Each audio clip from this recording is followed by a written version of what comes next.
White Sox baseball on Chicago Sports Network is brought to you by Wintrust. Different approach, better results. Another week, another West Coast trip for the White Sox. This time we're California dreaming. And first stop, beautiful San Diego for a 3-game set with the Padres. Now let's take a look at who's on the mound. For San Diego, it's Germán Marquez. The Padres have now won each of his last 4 starts. And for the White Sox, Noah Schultz gets the ball for his 4th start since being called up to the big leagues.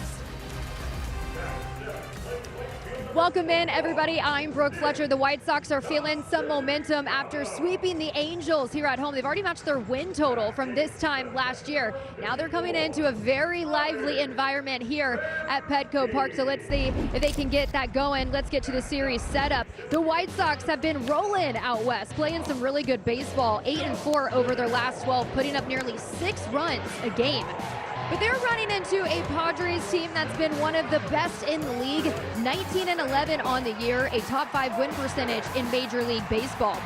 And recently, this matchup has leaned heavily towards San Diego. The Padres are 8-1 against the White Sox since 2023, and they've done it by limiting the damage, allowing just over 2 runs per game. But what makes this series interesting is how different these two offenses are. The White Sox lead the league in percentage of runs scored via the home run, over 50%, and the Padres are near the bottom in that category.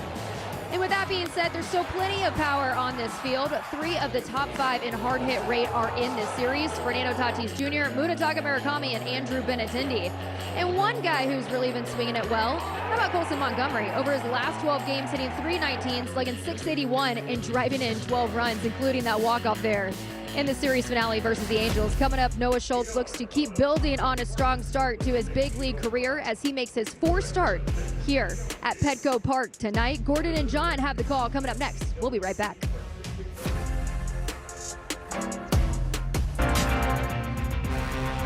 White Sox baseball on Chicago Sports Network is presented by Toyota.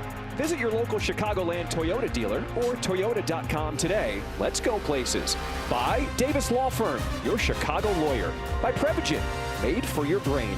And by Wintrust. Different approach, better results. That's Wintrust. Visit wintrust.com/here to learn more.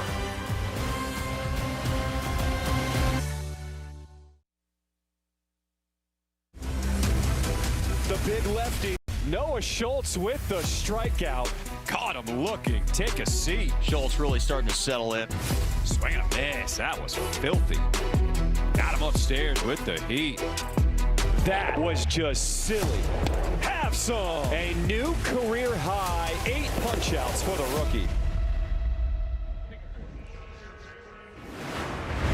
The big lefty Noah Schultz just continues to get better and better each time he takes the ball. Opponents hitting just .151 batting average in his first 3 starts. That is the 4th lowest in franchise history and the first start since 1920. Noah Schultz, his 4th start here tonight. What is up, everybody? Welcome inside the booth alongside Gordon Beckham. I'm John Schriffen. All right, last time we saw you was for the last road trip in Sacramento.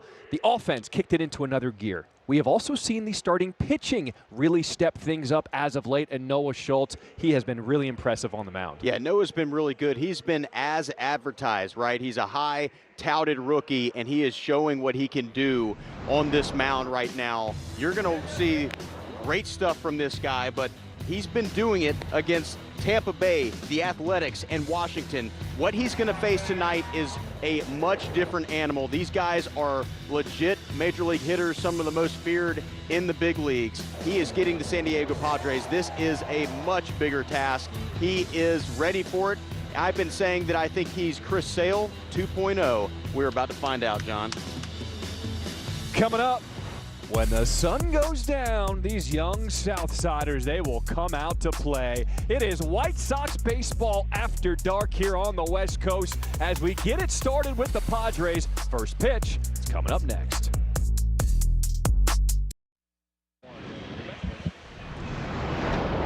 Welcome back. Look what the White Sox have done in the month of April.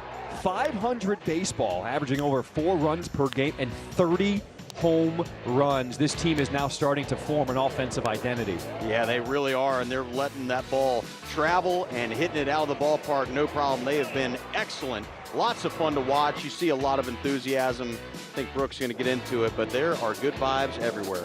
Will Venable talked to us about it before the game today. He said, no matter what ballpark we enter, this young team has so much confidence, so much belief in themselves that as soon as they step on the field, they feel like they can win a game. And Will Venable is certainly excited to be back here in San Diego. The organization that drafted him, brought him to the big league, spent 95% of his career. He said he's excited to be here, but certainly here with the White Sox. Yeah, it's good to see him back in a place he feels very comfortable, and hopefully the White Sox get very comfortable quickly in this ball game today. It is quite the atmosphere here at San Diego. As we take a lead, starting lineup here for your Chicago White Sox, Andrew Benintendi. He will lead things off the DH. Munetaka Murakami at first base, followed by Vargas, Montgomery, Mydroth, Sam Antonacci's in left, Hayes, Peters, and that's right, Drew Romo, another start behind the plate. German Marquez on the mound for San Diego. He's 3-1 with a 4.38 ERA. But at home, he has had some issues. Only 8 innings pitched on 2 starts. He's given up 5 home runs and has an ERA north of 9. There's his arsenal. Knuckle curve, 4-seam, sinker, slider. He will mix all those pitches in pretty well, but leans heavily on that knuckle curve, 4-seam mix. And we're going to look at the defense behind him. From left to right in the outfield, you've got Laureano, Johnson, and Castellanos. In the infield, Machado, Bogarts, Tatis Jr., Ty France at first, and Freddie Fermin behind the dish. Our weather is presented by Four Seasons Heating, Air Conditioning, Plumbing, and Electric, and I'm not sure it could get any more perfect. It is 69, feeling a tick less, and it is absolutely beautiful here on the coast of California. Here's your home plate umpire, James Hoy. He's pretty neutral. Call strike 6% above MLB average, up to left-handed batters, and we'll see how that plays out tonight. Padres come out wearing their City Connect 2.0 as the White Sox wearing the road grays. Murakami on deck. Benintendi takes his walk to his spot in the box, and we are getting ready for baseball. As the White Sox have clearly been playing a lot better over these last few weeks. 4-2 over the last road trip, 4-2 over this last homestand, and a good test against a very good Padres team, just a half game out of first place in the NL West. Marquez, he is ready on the mound. First pitch, and foul tipped, strike 1.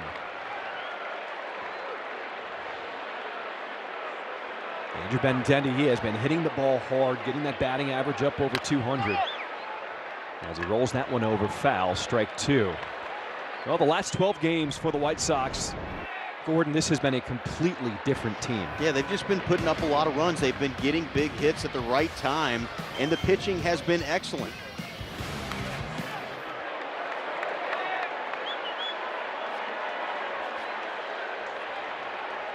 We saw the fun vibes start in Sacramento on that West Coast road trip. Sometimes a little warmer weather, a little sunshine, brings something out of the bats, and the boys are hoping to carry it here to San Diego. Off day yesterday, so everyone able to recover, get some rest.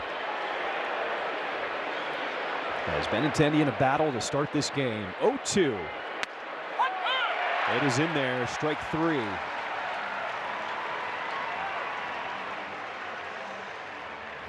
Throws Benintendi.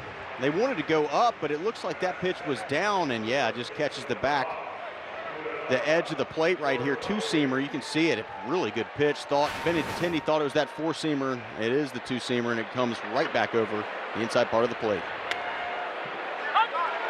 Took a walk around Petco Park, saw a lot of Murakami jerseys in the stands as Munetaka Murakami steps in his first time up. Starts May with a share of the Major League Baseball home run lead with 12 bombs this season, as he is tied with Yordan Alvarez and Aaron Judge. Some good company, I would say so.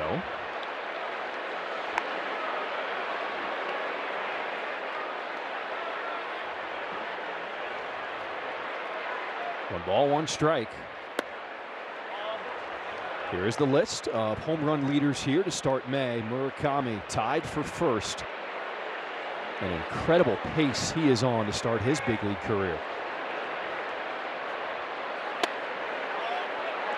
Now, Gordon, the number one question I always get when we travel on the road, whether it be opposing broadcasters or fans, did the White Sox expect this out of Murakami? And everyone knew the power was there.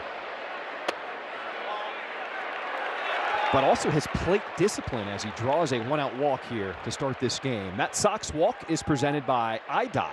You text, you pay. It's not a game.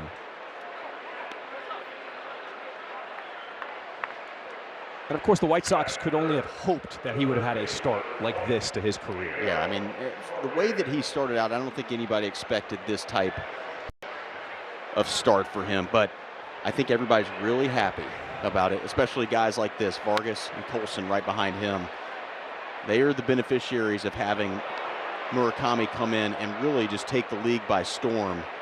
And they've been quietly getting better and better as the month of April went on. And now into May, hopefully another month just like that.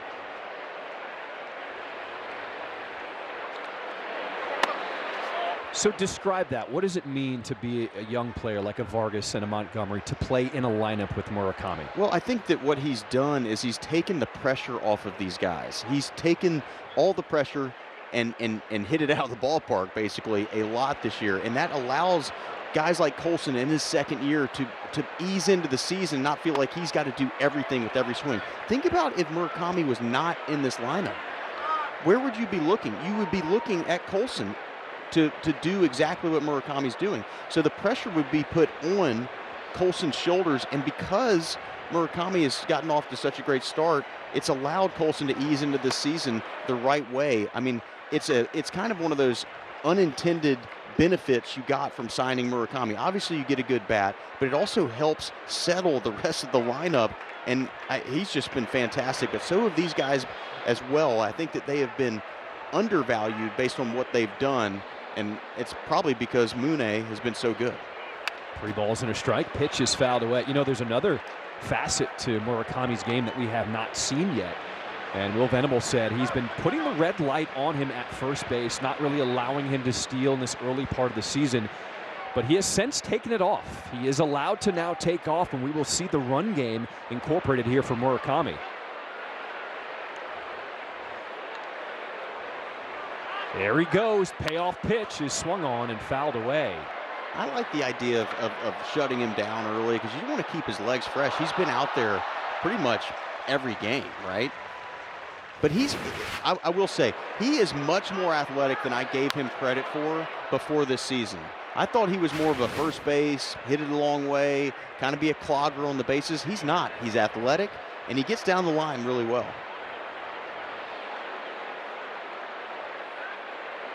They check on Murakami over at first. You could also understand Will Venable not wanting to put too much on his plate too early.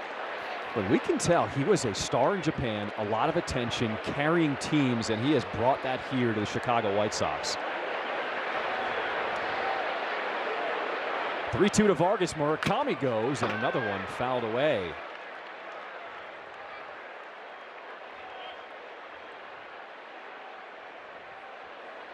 Can you imagine Murakami starts becoming a base stealer here in Major League Baseball?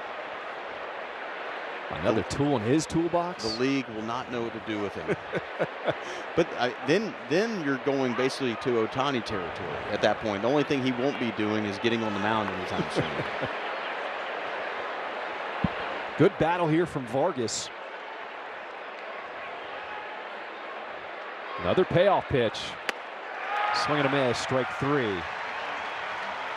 It is time for tonight's Working for a Win, presented by Home Depot. We take a look at Colson Montgomery's walk-off on Wednesday to sweep the Angels. Yeah, Colson's doing a really good job staying in the middle of the field. He's hitting his homers, but he's also doing that, lining balls right back up the middle, and he loses his shirt because of it. Nice job in his first walk-off of his career.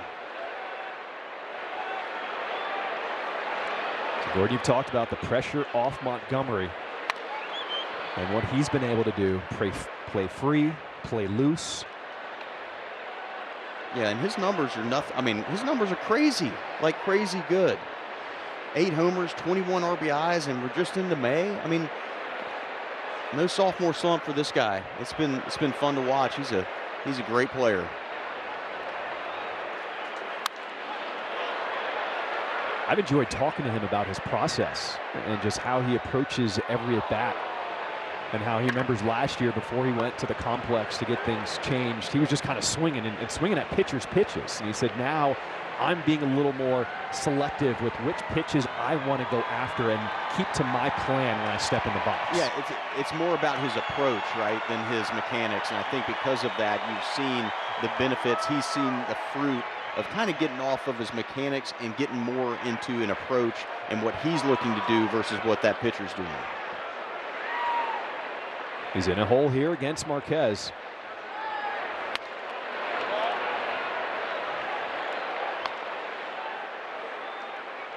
Couple of different ends of the spectrum on these jerseys tonight. You got the road grays for the White Sox, and then you've got San Diego with all kinds of color.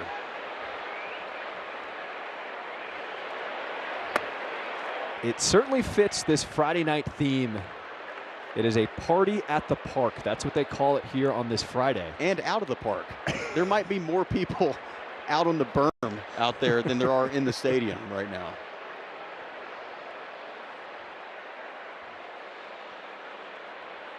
Two balls, two strikes here to Montgomery. Runner goes, throw down to second. And Murakami with the stolen base.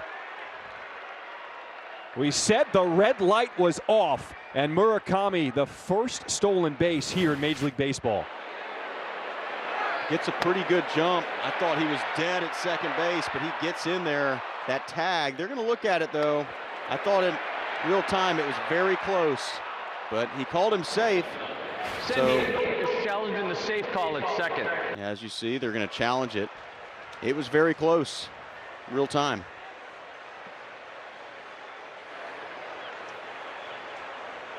So it was called safe on the field. We're looking at a Northwestern Medicine Manager's Challenge. We are taking a second look at the play. It's always a good idea to get a second opinion. Get yours at Northwestern Medicine. All right, Gordon, walk us through this look here at Murakami coming into second. So he does a good job of staying low on this slide, but not going to probably get the angle we want there. But the thing I'm looking at is he's tagging him at his belt. That to me shows that there's a good chance this might stand, because if he tags him on that leg. After review, the call in the field is overturned. The runner is out. Never mind. San Diego will retain the challenge. So no stolen base for Murakami as the call is overturned. When we come back, the young lefty Noah Schultz on the mound for his 4th career start. Starting lineup for the San Diego Padres, some familiar names: Fernando Tatis Jr., Manny Machado, still waiting for this group collectively to take off offensively. You'll also notice all righties in the lineup they are stacking against the young lefty Noah Schultz. Schultz is ready on the mound here to start this home half of the first inning.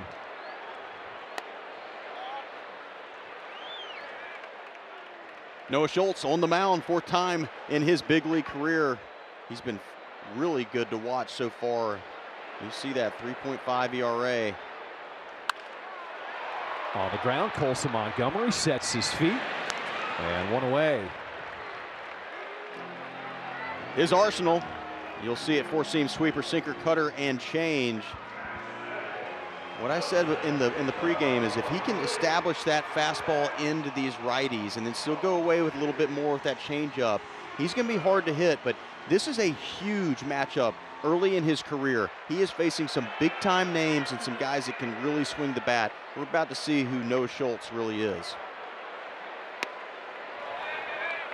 Time for our lines to watch, presented by Circa Sports. Sports betting the way it should be. We check out the odds for Noah Schultz strikeout total tonight. Gordon, what do you like here? Well, I always like to bet on the over when our guys are on the mound. This is a good team. They're going to put the ball in play, but also no lefties. So I don't know if there's going to be any easy strikeouts. I'm going to say it's going to be under today, regrettably. Here is Fernando Tatis Jr. hitting .250 on the season, but when you look at his numbers, the one that stands out, he does not have a single home run, and this is May. And also hitting the ball as hard as anybody in the big league. So that's definitely one that you don't expect. You didn't find that on your bingo card. It's surprising when you look at this Padres team. 19-11, second in the NL West, a half game behind the Dodgers, and this offense isn't even clicking yet. So here's the deal for Fernando Tatis Jr. He's hitting the ball hard, but the launch angle this season is a third of what it normally is, so he's not getting the ball in the air. He's also not pulling the ball as much, which means he doesn't have a home run yet.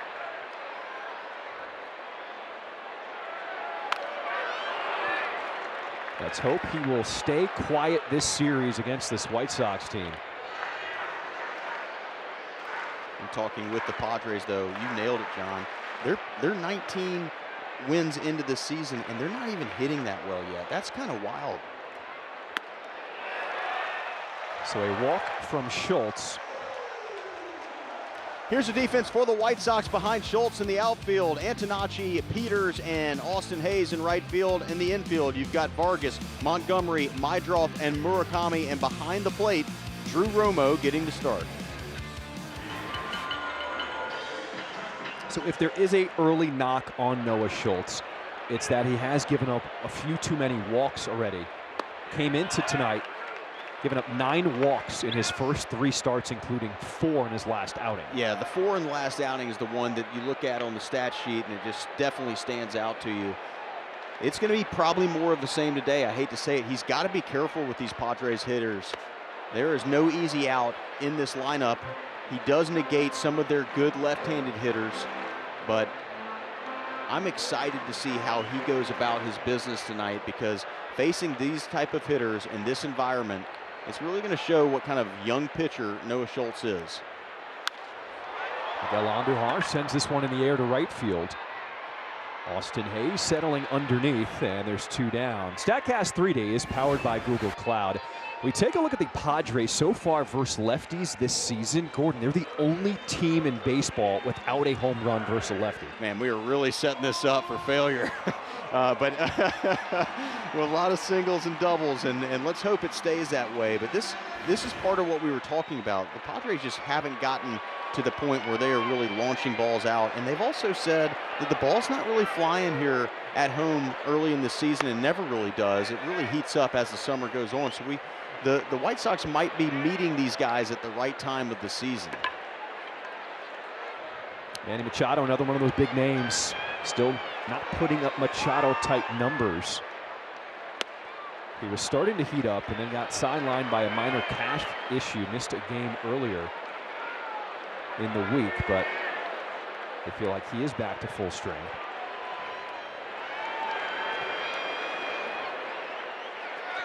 Runner goes, throw down by Romo. And a stolen base for Tatis Jr.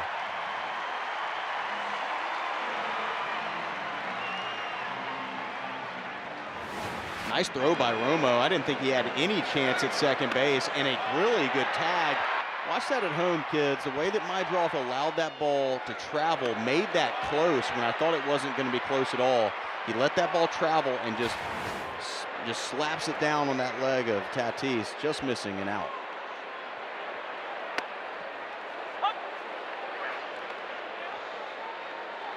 So Schultz has missed with his first pitch to every single batter so far in this game.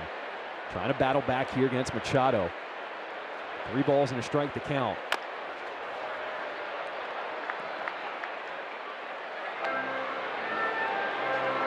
It's another thing they're probably telling Noah before the game is, listen, don't be afraid to go at these guys. They're not hitting as they normally would. Be aggressive. Don't just try to pitch around everybody. So the second walk given up by Schultz here in this first inning. Another thing, some of these hitters, they're going to make Noah work, right? They are disciplined hitters at the plate, and one of their best hitters is coming up right now. Xander Bogaerts had a really good start to the year, has been kind of carrying this Padres offense. Let's see if Noah can get back in the zone, but carefully to Xander. Xander Bogaerts steps in with 2 down.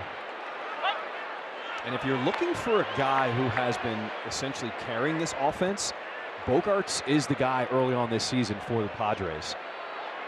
275, 5 home runs, 17 driven in.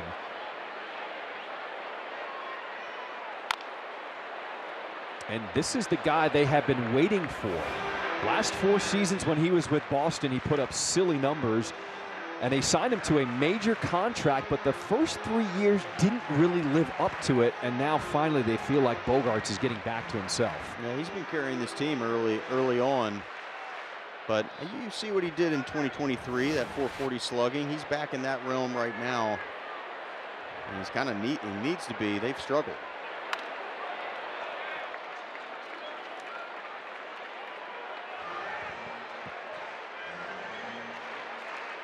Noah Schultz looking to settle into this ball game.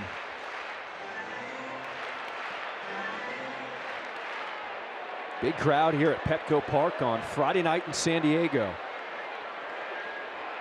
0-2.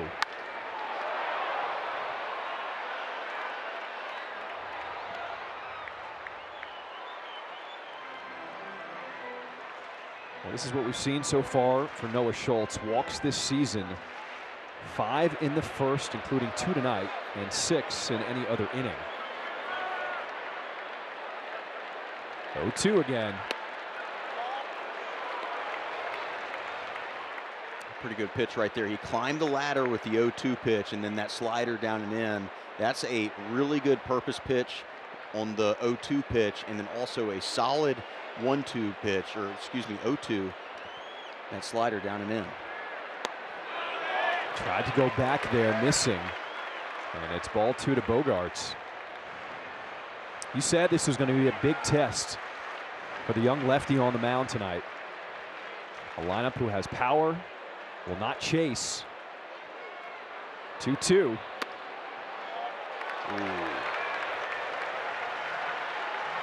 Close pitch right there, just off the plate. Yeah, I did. I think that if he can get through this lineup and have a good outing, I think it shows what kind of pedigree Noah Schultz really has. Obviously, if it doesn't go well for him, I'm not saying you shut the door on him being an absolute ace. I'm just saying this is the biggest test he's had so far this year. I'm excited to watch how he's going to handle it.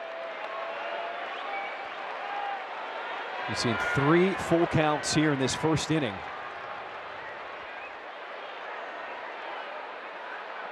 And Schultz throws over, but there's nobody on the bag, so that's a balk. Murakami was not covering. You can't throw over in that situation. All things considered, some miscommunication, but at least he hit the first baseman where he was. That could have been bad. See, Murakami has to be close to the bag in order for you to throw over there. Otherwise, that is deemed a balk.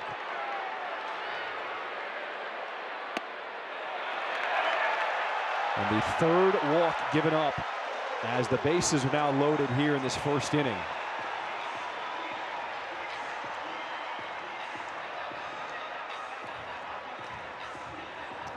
A good mound visit here by Zach Bove, the pitching coach, to try to settle down Noah Schultz.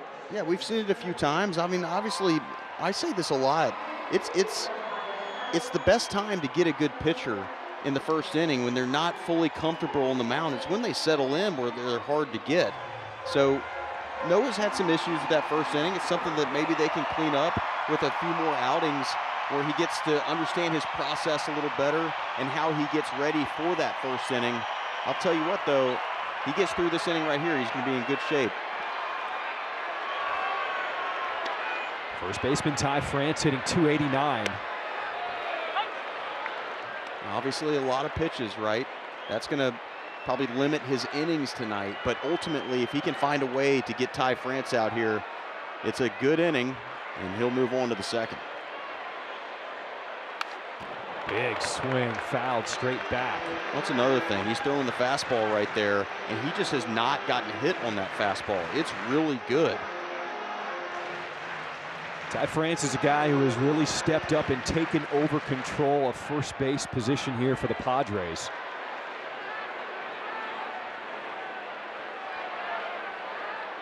Oh-2.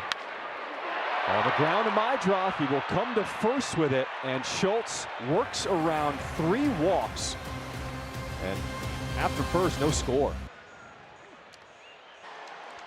Nice job by Noah Schultz to get out of that bases loaded jam. We are scoreless top of the second.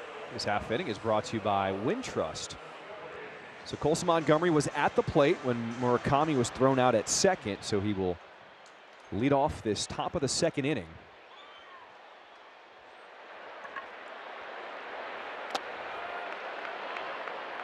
Huge sigh of relief that we are scoreless here in the second inning. It happens. He's a young pitcher trying to figure it out. He's in the biggest crowd he's ever been in the big leagues. He did a pretty good job navigating through some really good hitters. Just too many pitches, right? Can't throw 30 pitch innings very often, right? We're going to be out of here in 3 innings. Hopefully he can start getting some outs a little bit quicker.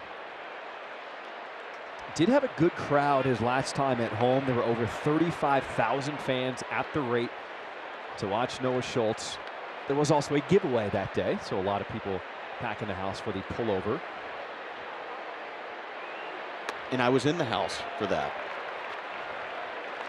Let's go to Brooke. What do you got for your scoop from the clubhouse? Yeah, guys, well, we've loved the late inning drama and the power surge that we've seen from the White Sox as of late, but when it comes to this series, it's going to be all about striking early. I mean, they're going up against one of the best bullpens in all of baseball. They're leading in several categories, not to mention you got Mason Miller waiting in the back end. So Will says that they're going to have to capitalize on this starter here. They're going to have to find different ways to score runs and really just maintain that energy that we've seen from this group as of late. All right, Gordon, let's pick up on that theme. So you got to get to the starter here. Take us inside a hitter's meeting that goes on a daily basis to get ready to approach the starter. What sort of things are they talking about, saying, looking at to get ready? Well, generally you're looking at, are you a righty, are you a lefty? What does the pitcher do against righty and lefty? This one down the line in right field. It's a fair ball off the bat of Chase Mydroth. Colson Montgomery, he will stop at third as the ball comes back in. A double for Mydroth, and the Sox have something cooking here in the second. That Sox double is brought to you by Elgin Hyundai, home of the 20-year, 200,000-mile double warranty. A nice job by Mydroth just staying inside of this ball, letting it travel, and just a really nice path and taking it out right there, right down the right field line. The White Sox definitely have something rolling right there. That is a very good swing. And to Brooks' point, this bullpen for the Padres is electric, so they've got to find a way to scratch some runs across against the starter Marquez and avoid being tied. There's a base hit by Sam Antonacci. Montgomery scores. They will hold Mydroth at third. So Antonacci gets the Sox on the board, 1-0 here in the second. Leadoff walk comes around to score, and Antonacci picks up right where he left off on Wednesday with a breaking pitch slapped into right field for an RBI, and White Sox nobody out, runners on the corners. They're up 1-0. They did get that run that Brooke was trying to talk about, what Will wanted, to strike early against this German Marquez before getting to that San Diego bullpen. See if they can put up a crooked number. So when you're in a hitter's meeting, you're looking at the strengths of the opposing pitcher. How do you then tailor that to your attack in the box? You're looking at what he does well. You're looking for pitches in the spot, what he generally throws in the area that you want, what pitches he throws, and you're trying to just marry your approach to what he does. Generally, you just want to look in areas that you feel comfortable at hitting, but you got to know what he throws the most often in those areas. They're also talking about game plan. The game plan is, hey, we have to get on Marquez early because they have some arms in the bullpen. We can't wait around. We've got to attack early. And that's kind of the theme for every night, but it's even more pronounced here in San Diego with a absolutely electric bullpen. On the ground to third, Mydroth holding. Now he goes after that throw to second, and the throw offline from Tatis Jr. allows Mydroth to score, making it 2-0 here in the second. This is a really interesting play. Watch this. Ground ball, Mydroth waits and then immediately goes to home plate, and it warrants a very errant throw by Tatis Jr. I couldn't believe that he even paused, but I think that this is a conversation that was going around in spring training a lot. With nobody out, runners on the corners, what do you do with a just surefire double play? And this is exactly why they talked about it. He paused, Mydroth paused, and as soon as Machado, who looked at him, thought about going home, he threw it to Tatis Jr., and then Mydroth took off, and that took Tatis Jr., who is in right field a lot, playing second base tonight for Cronenworth. It took him off guard, and he airmailed that throw, and a pretty good job by the White Sox to play a little cat and mouse. It's the identity that this team is starting to form, and when we talked to Will Venable about it, he said it's guys like Tristan Peters at the plate, guys who run hard, guys who can bunt, guys who can do the little things. He is the type of player the White Sox are really falling in love with right now. On winning teams, you have guys like this every year that just show up, and you didn't expect it, but they find ways to help the team. Tristan Peters has been that guy so far for the White Sox.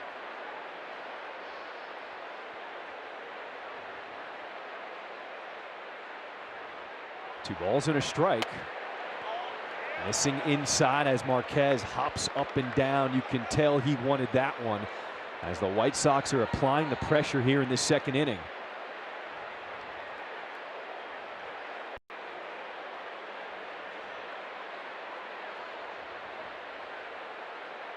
(3-1). And a walk for Peters. Rate is a proud partner of the 2026 White Sox. The Rate app gives Chicago fans an all-in-one wellness app with tools to build financial strength and guidance for fitness and stress management. Feel better, live better, play better. Download the Rate app today. Getting back to that play, right?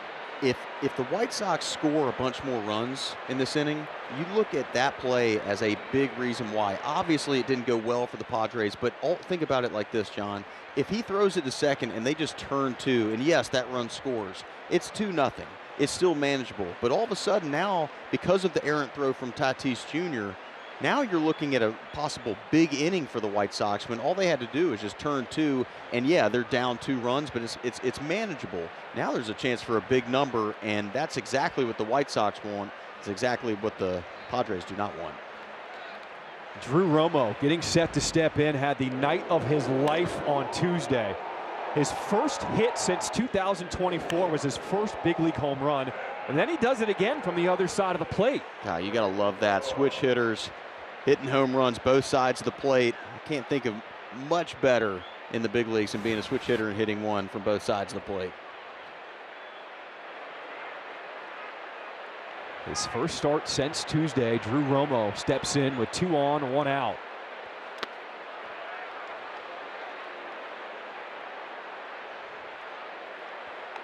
And we asked Will Venable about Romo, what he liked about having him on the roster. He said he's just so detailed in terms of his approach, how he receives the ball, how he guides his starters through an outing. And then when he provides pop at the plate, that's just a bonus for the White Sox at this point offensively. You got to ride the hot hand, right? You thought maybe Edgar Caro after a day off would get this start, but hey, listen, Romo's been hitting the ball well. Put him back in there. You never know.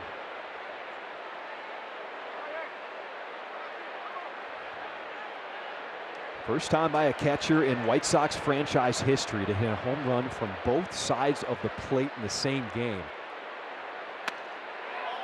And Marquez, he is really struggling here, challenged by Freddie Fermin. The catcher is challenging the ball. ABS powered by T-Mobile, and it is a ball, so the Padres will lose a challenge, just 1 remaining for San Diego the rest of the way. A little bit of an emotional challenge right there. Obviously Marquez is pretty animated out there, and Fermin's trying to help his guy out, but it's ill-advised. It was the right call by James Hoy. A 4-pitch walk. It's back-to-back walks. And the bases are now loaded.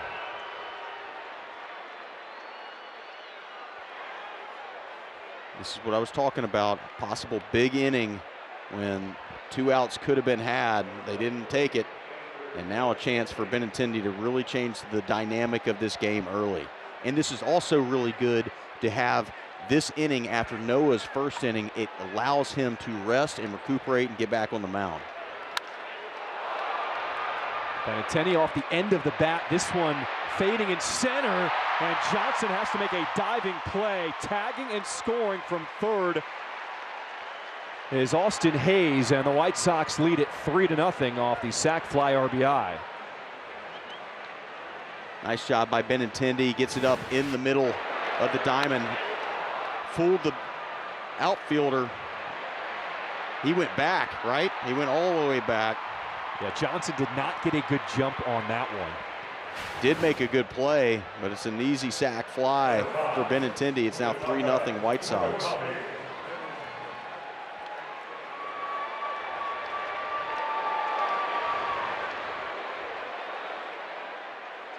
Munetaka Murakami with runners on at the corners.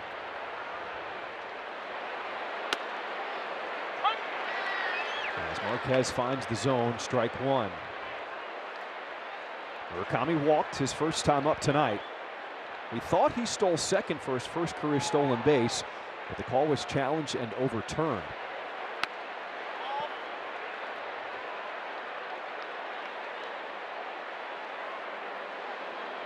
We were watching batting practice, and the ball was absolutely flying here at Petco Park earlier today.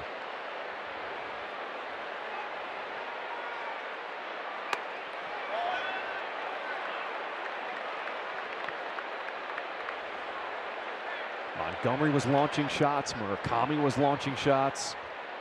I can confirm the ball was jumping. Everybody was taking it deep.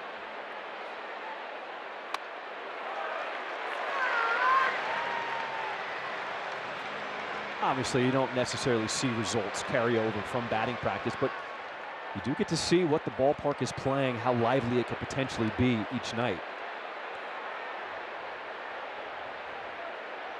2-2. Another thing to take into account is the sun's still up. It's a little bit warmer. All of a sudden, the temperature starts to drop. That heavier air comes in. Ball doesn't travel as well at night, especially here at that perfect temperature of 67, 68 degrees.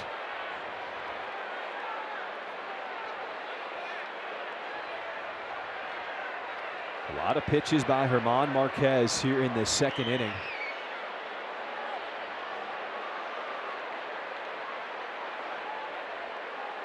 As this will be his 25th pitch of the inning coming up here to Murakami.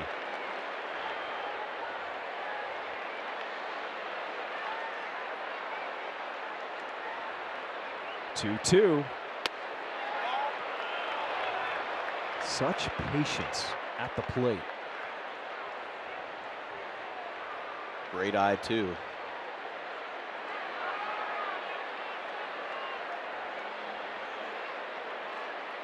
Three-two.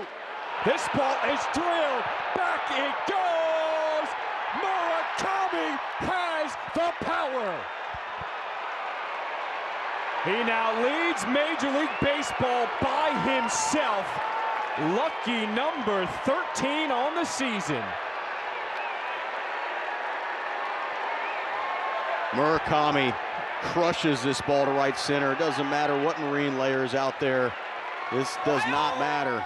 He drills this one over the right field fencing they set up, and that big inning we were talking about, John, it just happened. 6 runs here in the top of the 6th. Sorry, 6 runs in the top of the 2nd for the White Sox.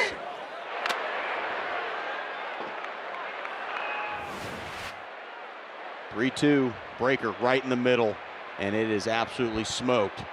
Knew it right off the bat, did Murakami, and just watches it go into that San Diego night. Vargas on the ground to second base, but the damage, it is done. The big blast, Munetaka Murakami take a look at this one. Bam! What a shot by our crew. That is special. This guy is special. White Sox up 6-0.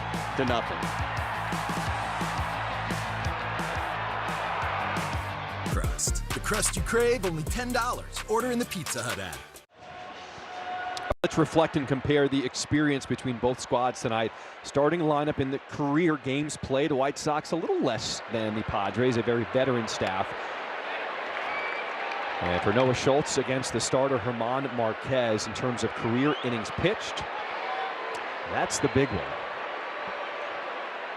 That's why it's going to be so interesting to see how the White Sox do in this series. Obviously off to a good start. It is Vargas backhanding at third. The throw across the diamond as Nick Castellanos is retired to start this home half of the second.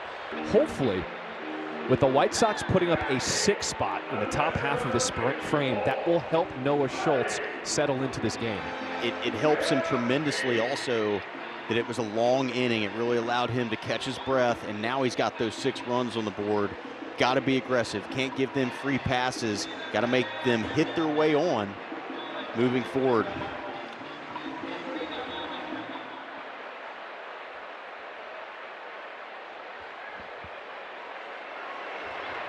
Freddie Fermin, always known for his defensive work behind the plate, hitting under 200 to start this season.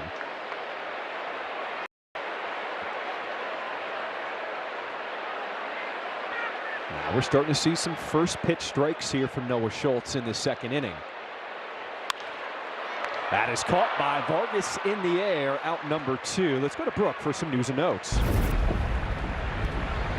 Now he is just 2 homers shy from reaching 300 in his career. The Braves, they are in Denver, and we know how the ball flies there, so something to keep an eye on. Also a team that's looking for some pop here. How about the Giants? They are the only team left in baseball that hasn't had at least 20 homers. And how about Vargas for the Diamondbacks? He has been on a roll. His hit streak now, guys, is at 28 games. Pretty incredible stuff. We saw him out in Arizona. He has been something to watch this season for the Diamondbacks.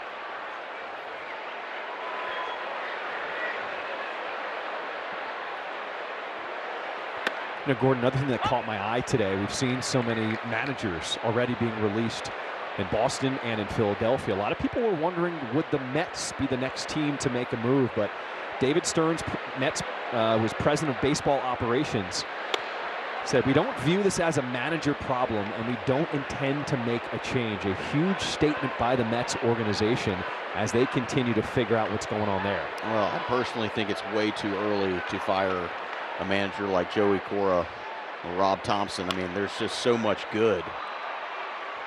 Schultz back to him. Oh, at a first. That'll do it for the second. An 8-pitch inning. Oh, I got my guy Charlie out here on the West Coast. There's good Cali vibes. Welcome back. Top of the third here in San Diego. It's your White Sox with a 6-0 lead over the Padres. This half inning is brought to you by Hyundai. Gordon Beckham with me in the booth all series long, alongside Brooke Fletcher on the field. And that 6-run second inning, the second highest scoring inning in the White Sox this season. Number 1 was that 7-run 7th Monday scored against the Angels.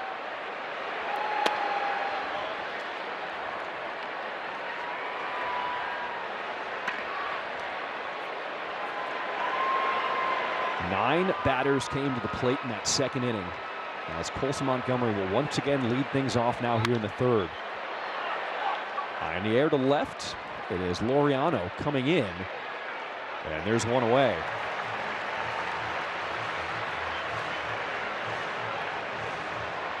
All right, so the runs scored in the last 4 series against the Padres, I'm talking total, entire series. And then the White Sox put up 6 runs in the last inning alone. I think you're seeing a different team, John. You're just seeing a team that believes in themselves right now. They're swinging the bats well. They're throwing. They're making pitches. They're fielding their position. They're doing a lot of things right. What's it like for you? I mean, you've been a player in this organization. You were at spring training. You were coaching some of these guys, helping them out in their infield work. As you experience this now, and you're watching from at home and now in person, what is it like to see this team transform? Well, I just think it's it's enjoyable to watch progress in a process, right? They have a process. They're living that process day in and day out, and they're starting to see some fruits of that labor, right? I mean, they get punched in the face at the start of this season. It's not going to be easy. And my drop in the air to right field as Castellanos squeezes for out number 2. But I think that them getting punched in the face early in the season, knowing it's not going to just be easy, all this good momentum they had in the offseason was gone, and they had to find their way, and they did. And now all of a sudden they're starting to believe that they can win games. And this night, 6-0 right now in the top of the third, that's going to help them cement that feeling, especially if they can go on to win this game. We can play with anybody. That's a dangerous thing to have for a young team. Sam Antonacci has a few words here with James Hoy. Oh, he said, "Don't talk to me like that." Got to be careful here as Will Venable's going to come out and protect his player so he doesn't get rung up here.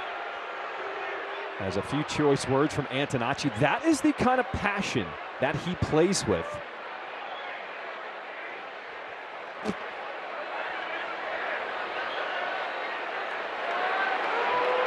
It is the edge that he brings to this team.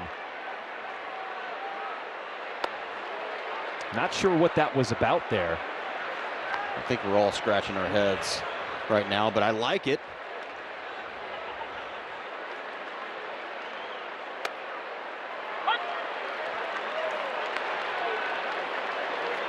It looked like initially Antonacci was asking home plate umpire where that pitch was, and then for whatever reason didn't like the response.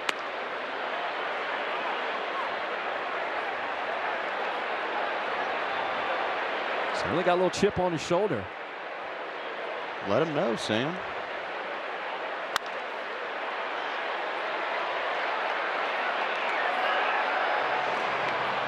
Will Venable said he has always been an underdog type of a guy. Will Venable talking about himself. He said his days back at Princeton, back here with the Padres.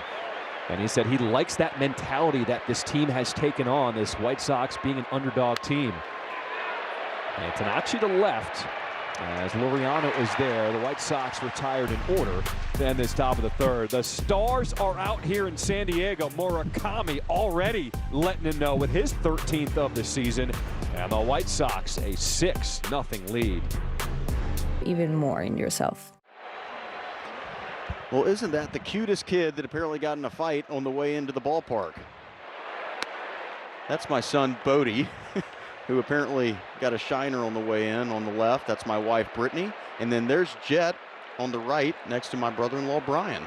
Brooks' brother and sister. Are you serious? Oh, yeah. You didn't know that? No, but I'm saying that the fight on the way in. Oh, I don't know. I mean, this kid finds a way to get in a lot of trouble. You should have seen him on the plane on the way out here. Not good. F. Total F. He failed.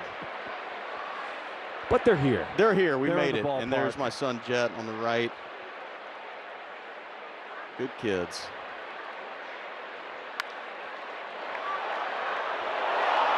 Oh, we got a good catch in the second deck off that foul ball. Okay.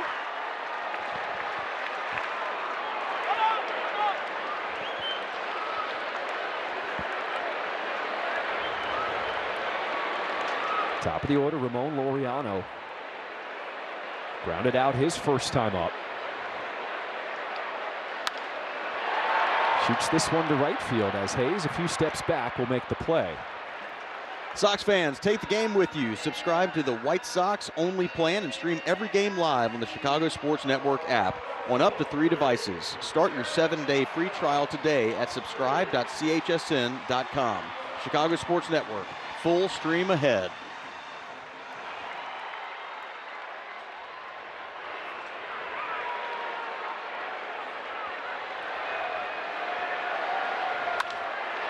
This one lined past Noah Schultz into center field off the bat of Fernando Tatis Jr.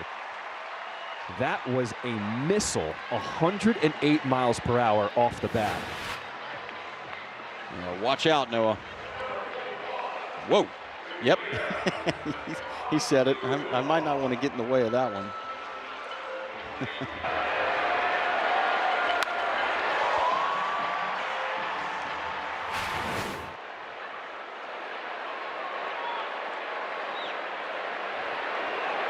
Miguel Andujar gets out of the way of that first pitch, ball one.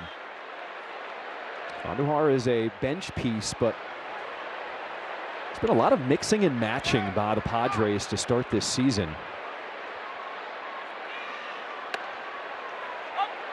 Hit his first home run of the season on Wednesday. As the Padres are trying to get everybody involved offensively to see what matchups will get this team to start clicking.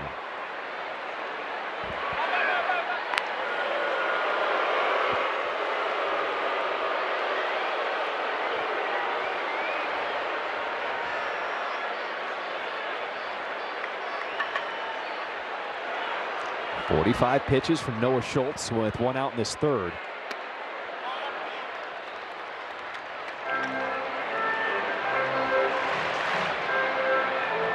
Things that have impressed the White Sox about Schultz is that he has a lot of different ways to get guys out. If something's not working early, he makes adjustments to figure things out. Snap throw.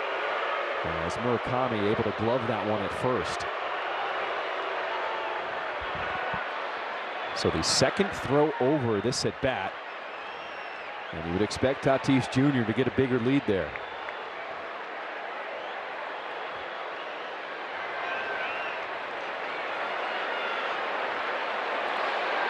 (2-1). That goes off the glove of Schultz. Drop one at first. The jump and the throw. MJ fadeaway. Perfect. We see you, Drop. It's our Steinhoffel's double play. Steinhoffel's donates $200 to Special Spaces Illinois for every double play. Double plays that make a difference. And like you said, John, a lot of air right there by Mydroth. And nice thing is Schultz made the adjustment. Another hard hit baseball right back at him. This time he nicks it, and an easy double play. And Mydroth making it look good. I mean, Gordon, we are watching these young guys grow up in front of our eyes. A play like that, Mydroth making it look so smooth and athletic. Top of the fourth we go. White Sox with a 6-0 lead. This half inning is brought to you by Toyota.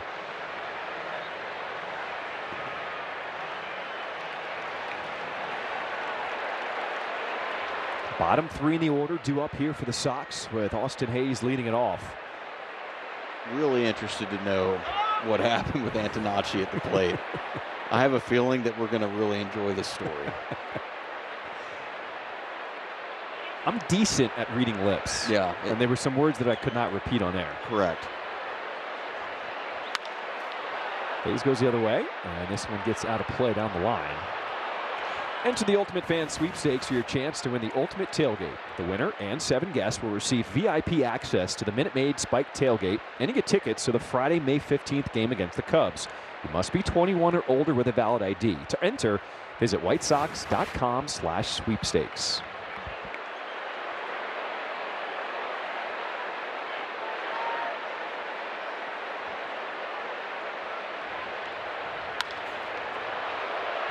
In the air to right field, and it's Castellanos making the catch on the way to start this fourth inning.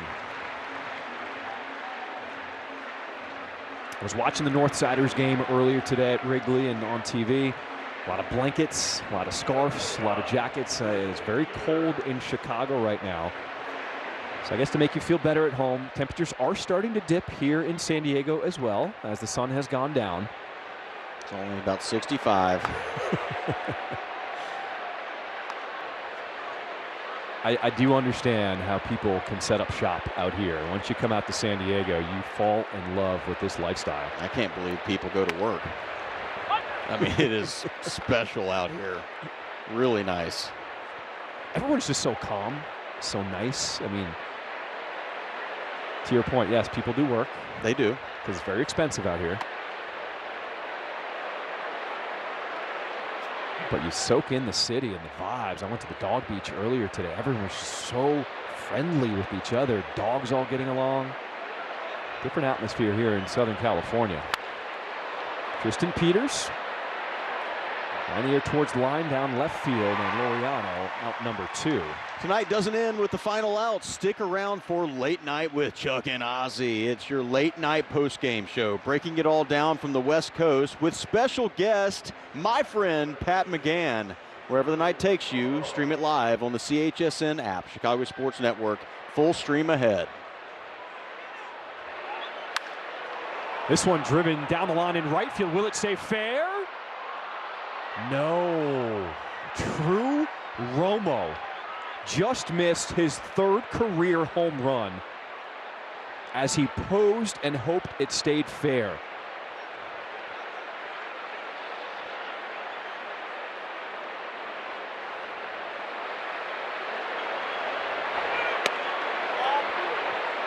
What's it like to feel like what Drew Romo is feeling right now when you're just locked in at the plate? I mean, the ball just always is big. You feel like when you're getting ready to hit, you're about to hit something hard. It's a good feeling to have it, and it's fleeting, so enjoy it while it lasts. The big leagues is not easy to hit in, but when you have those moments where you have those 2, 3, 4 games in a row where you feel like you're going to hit everything hard, it's the best feeling in the world.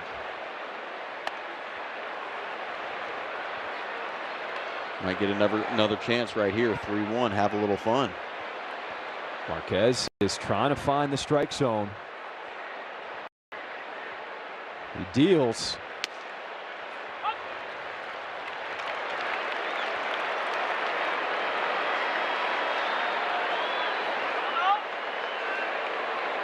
Romo has now reached in 3 straight plate appearances, walking in 4 straight, walking and scoring in the 2nd. And another walk here in this 4th.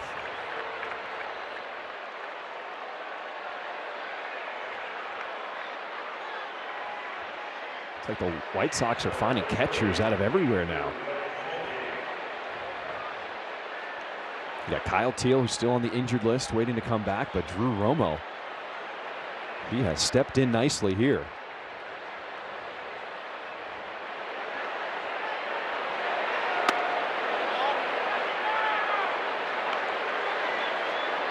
It's not imperative to score more, but it would be nice to scratch some more runs right now. Really cement that lead. Obviously 6-0 is not insurmountable, but it is a lot. You'd like to see him scratch another one. It's not going to happen this inning, John. Chopper to first as France steps on the bag. The White Sox, they got some momentum right now, coming off a series sweep against the Angels at home, carrying it here out west to San Diego, an early lead. Well, it is on this date, back on May 1st, 1951, that Minnie Minoso broke the color barrier in Chicago baseball. He was some kind of player, the Cuban Comet, homered in his first at-bat for the White Sox. And he just brought a different brand of baseball to Chicago. Led the American League in stolen bases from 1951 to 1953. It was just so exciting to see him fly around the field. Minnie was one of my favorite people to see in the clubhouse. He'd come in when I was playing with the Sox, and we would say, "Hey, Minnie, great to see you." He was just like, "It's just nice to be seen," meaning he was still here.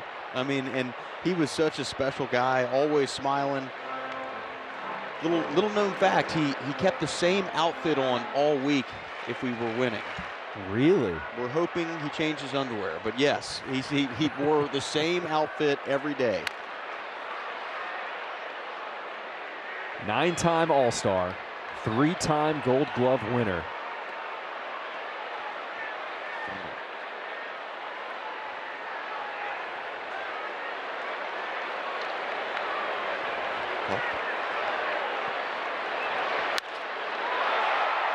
Line drive into right field as Hayes makes his way to make the catch to start this bottom of the 4th. This half inning is brought to you by Davis Law.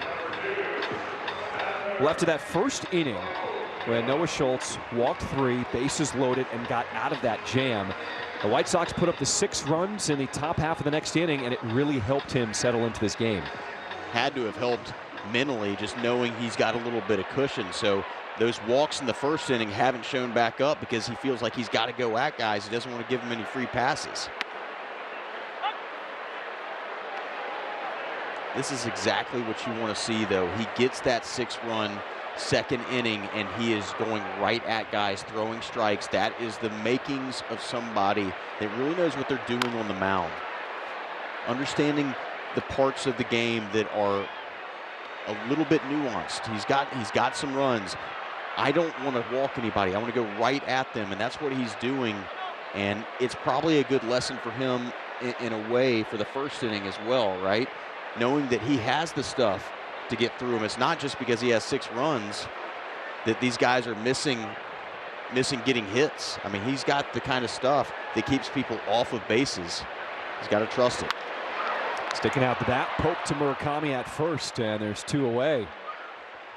Sox fans, join us at the ballpark as we celebrate moms and women. Come watch the White Sox on Saturday, May 9th, as they take on the Mariners at 6 o'clock. 15,000 fans will receive a women's athleisure jacket presented by Rush. To purchase tickets and prepaid parking, visit whitesox.com/promos.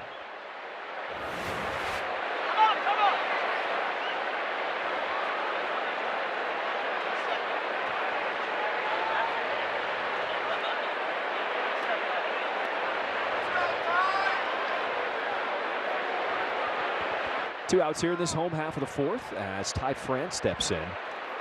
They ground out his first time up. Popped up. It is Murakami locating it in foul territory. A quick inning for Noah Schultz to end this fourth. Well, it's a party in the park in San Diego. It seems like everybody came out tonight, and they're watching this Sox offensive party as Murakami went deep. As we take a look at the exit velocity, 413 feet, which means 9 of his 13 home runs this season have been 400 feet or more, as he has been on a power display ever since he put on a White Sox uniform. This one is sky high into left center. And it's going to be Laureano making the catch as Murakami is retired. Seems like every time you come around, this White Sox offense just seems to kick into a different gear. We were hoping they would get to the starter with a couple runs.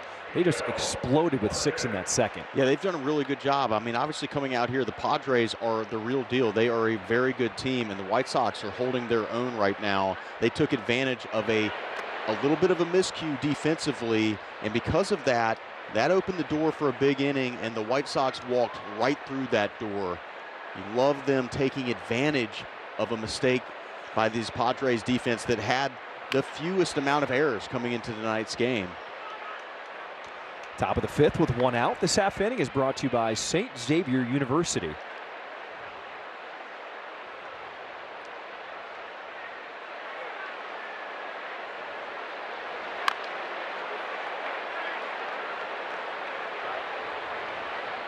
Miguel Vargas looking for his first hit tonight, 0 for 2 with a strikeout and a ground out.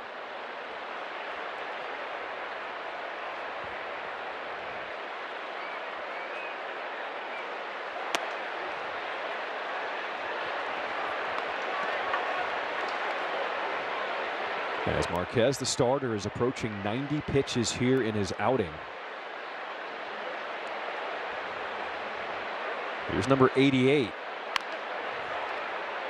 Now, we know how good this bullpen is, so now the earlier you can get into it, the more you use them throughout this 3-game series. Well, to your point, John, they're trying to get Marquez to have as many innings here as he can. They're trying to get him through the 5th, but it looks like that might not happen, especially with this base hit right now by Vargas. Look how hard he runs coming out of the box. He's looking for 2, but they got him at the bag. He's looking into the dugout to see if the White Sox will challenge this. And they will. Will Venable wants to take another look because Vargas felt like he was safe. So I love this by Vargas. Hits this ball hard right up the middle. Chicago is challenging the out call at second. As we listen to James Hoy. But immediately out of the box, he's thinking, I'm going to take a good turn right here, and I'm going to see where he is. This is a Northwestern Medicine Manager's Challenge. We're taking a second look at the play. It's always a good idea to get a second opinion. Get yours at Northwestern Medicine. But hustling out of the box, and I like this because it just takes a chance. It's not a huge moment in this game. If he's out, he's out. But if he's safe, it gives him a little bit more momentum. It's close. But that's the type of hustle you like to see. Up 6 runs, he's not just coasting around first base. He's trying to get at that extra bag. Immediately, Vargas pointed into the White Sox dugout. He wanted a challenge. Only thing I'm trying to see right here is, does he keep the glove on him while he falls off the bag? So he's safe there. But watch that hand. Watch that hand. Well, his leg comes on and keeps contact with the bag after the hand leaves. Yeah, I think there's a good chance they might overturn this. Looks like he got his hand in first for sure. I was just wondering, is there a moment where his hand leaves the bag before his leg gets on it that Tatis's glove is still touching him? I'm going to look at it one more time. Hair flopping in the wind. What a tag. I mean, what a job by Vargas to get in there. It looks like he's smothering that bag and keeps contact the entire way. So if his hand does get there first before the tag, they could overturn this one. Hand is there. We're watching the Jumbotron right now. His hand is there before the tag is made. Yeah. I think it's just a question of, does he come off that bag for an instant while Tatis has still got the tag applied? This one's taken a while. It's at the Replay Center, New York. There was a call out on the field for the second out of this inning. And here's the decision. After review, the runner came off the base. He is out. Wow. Ooh.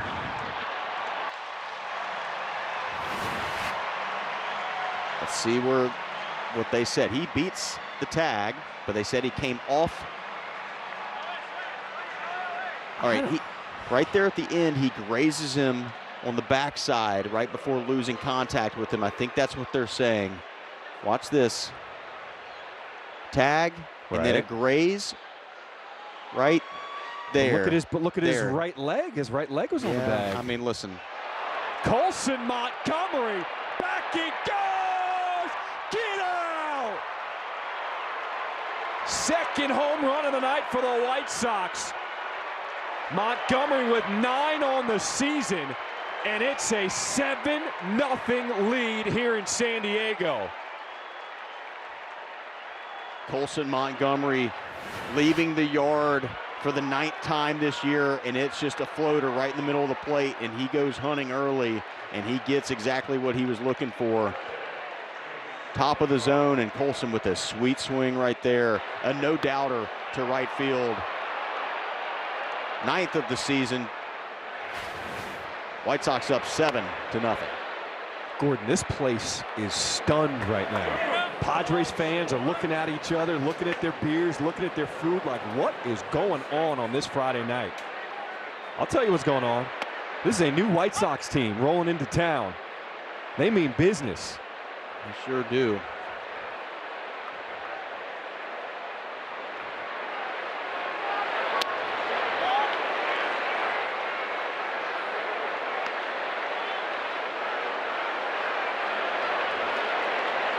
Bullpen getting active for the Padres. We're 2 outs here in this 5th inning.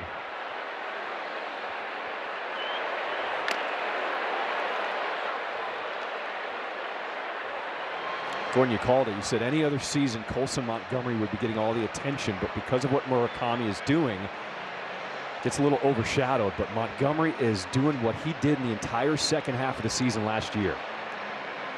Yeah, he's got I mean, listen, he's got all kinds of attention, but being in Murakami's shadow right now, I think is a good thing for him. It allows him, as they're going through their routine, we're trusting that process. Backhanded at third, throw across the diamond in time, and that'll do it for this top of the 5th. But Colson goes deep.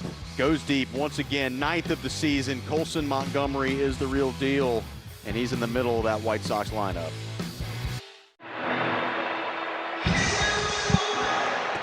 Bottom of the 5th we go. White Sox a 7-0 lead to start this 3-game set against the Padres.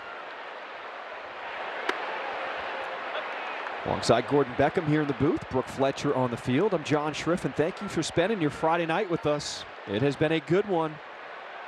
A 6-run second inning by the White Sox. Colson Montgomery's solo home run in the top half of this inning makes it a 7-0 game. This half inning is brought to you by Prevagen. And Noah Schultz, ever since that big first inning where he walked 3, an 8-pitch second inning, a 10-pitch third inning, and a 9-pitch fourth inning. That's what he's doing, throwing strikes with a lead. So good.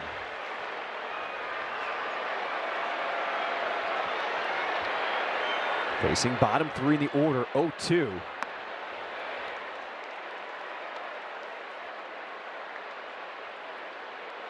Has not given up a hit to a lefty to start his big league career. That's why the Padres stacked this starting lineup with nothing but righties. StatCast 3D is powered by Google Cloud.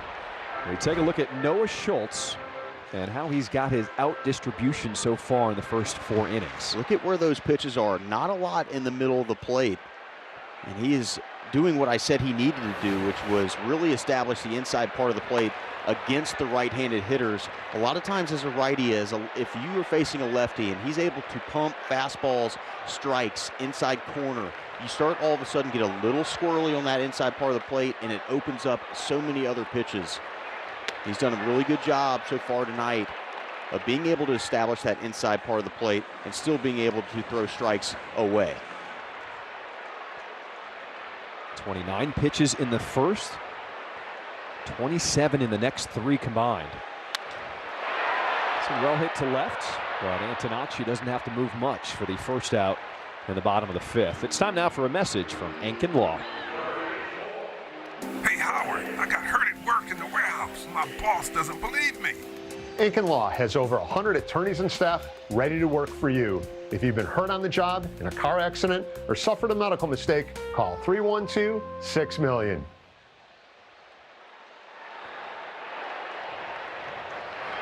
The best pitches for Noah Schultz here coming into the night. His fastballs, the 4-seamer and the sinker. Opponents combined 2 for 31 with 11 strikeouts against his fastballs. And when you have a big lead, you can lean on the heater even more against this lineup.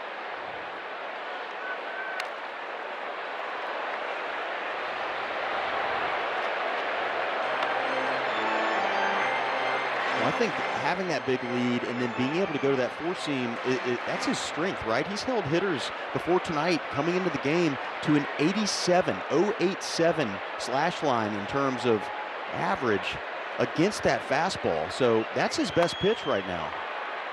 Noah Schultz puts Fermin away for out number 2. We talked a little bit about where he would end up with strikeouts. This is his first one. And it's top of the zone heat. See that right there, up and away, John. If you're able to establish the inside part of the plate, that ball feels like a mile away from you, but you feel like you've got to try to foul it off as a hitter. Can't do it, and that's the first strikeout for Schultz and the second out here in the bottom of the 5th. You know what else we learned about Noah Schultz today? Will Venable passing along a story about his outing in Sacramento was that between innings, he's actually very vocal with his catcher and the pitching coach. And one of the things he decided to speak up about was that he wanted to get the pitches in quicker.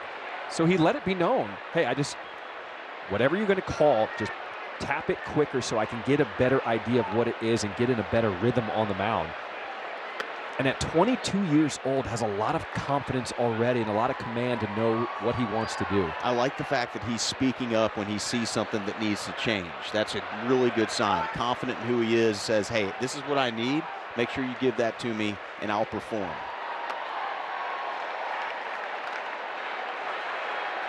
You've seen it. When young guys come up, they may not feel comfortable enough to speak up right away. This is just his 4th start in his career. Schultz not one of those guys. Did he go? Yes, he did. Back-to-back strikeouts to close out the 5th for the big lefty.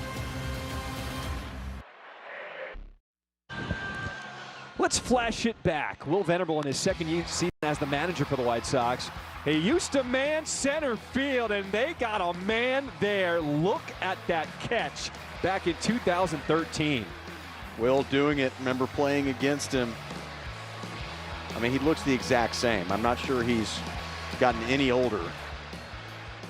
Black don't crack.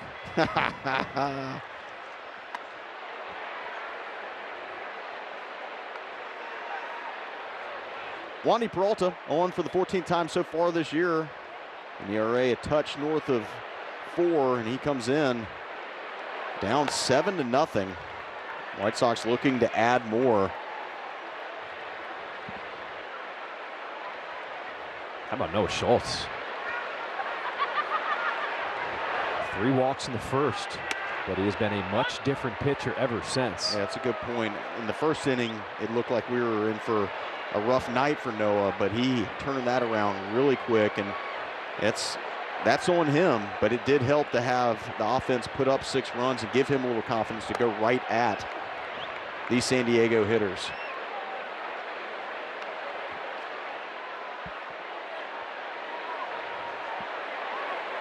7-0 lead for the White Sox to start this 6th inning.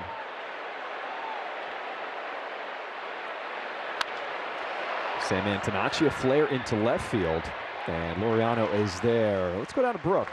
You guys were just talking about Will Venable there in his days in San Diego, and this trip really means a lot to him. It was where he was drafted, made his debut, and just spent majority of his career. But more than just the memories for him, it's the mindset that kind of stuck. He told me those Padres teams were often overlooked, playing with that underdog edge, something he says even goes all the way back to his Princeton days and has followed him throughout his career. And that's how he kind of sees this White Sox group right now, embracing that same identity, even though going up against a team like San Diego, guys. So at much different times here, coming into a ballpark that are packed versus when he used to play here in San Diego. He said, got to know the fans really well because we just didn't have as many of them in the stands when I played. I hear him a lot better when there's a lot of people.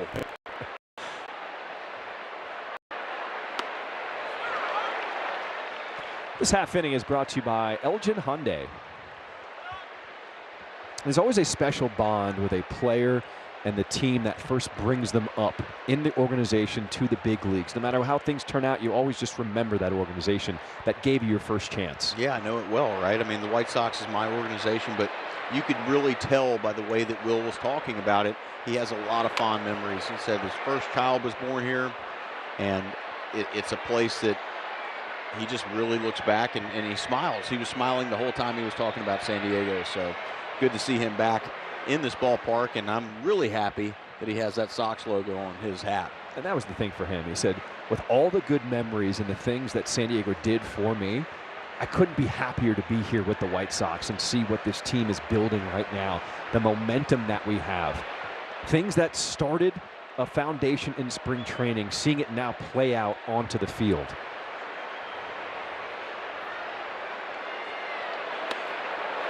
Skipping over that one, Austin Hayes, ball 1.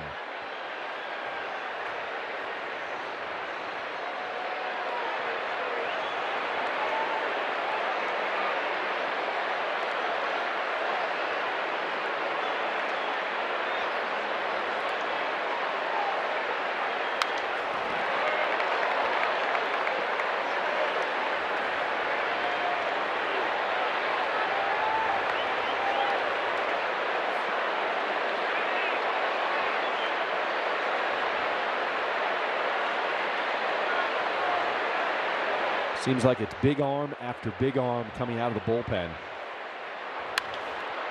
As this one is lined to third for the second out here in the 6th. Tonight's game is brought to you by Marquette Bank. Marquette Bank is Chicagoland's trusted neighborhood bank and home lender. Level up your banking with Marquette Bank at emarquettebank.com. Marquette Bank. Love where you bank.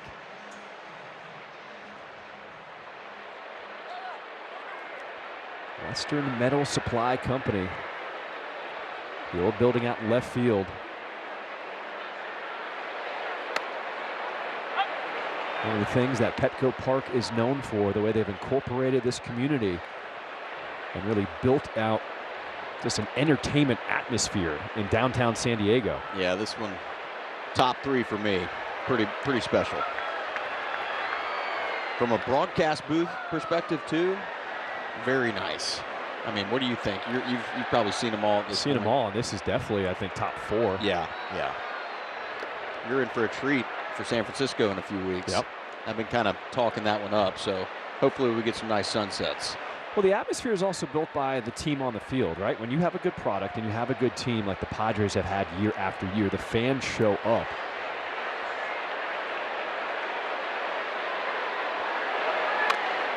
And other than a soccer team, they don't have another major sporting team competing with them for their attention.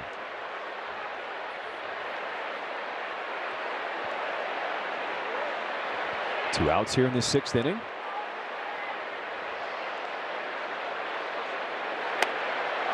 Swing and a miss, strike 3.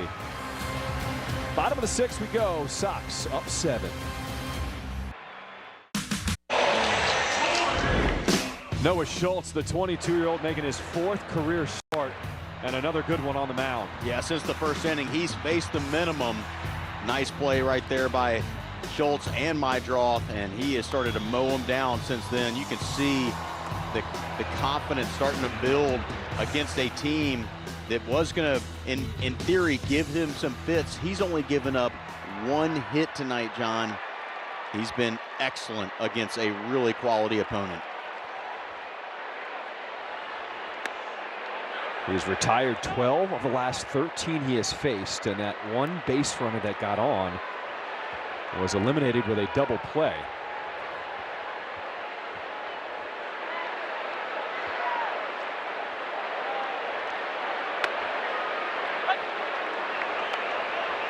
In White Sox franchise history, for the first big leagues, 3 big league starts, Noah Schultz, 4th on that list in terms of opponent's batting average.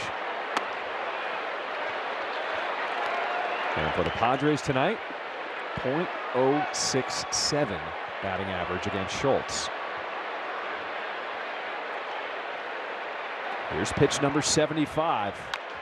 Tapper off the plate. Schultz will field, throws to first. There's one away.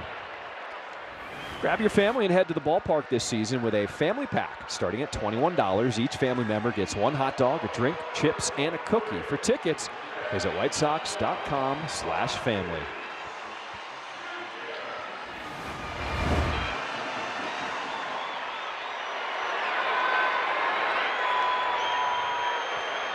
Last time up, Fernando Tatis Jr. hit a rocket, 108 miles per hour past Schultz, whistling into center field.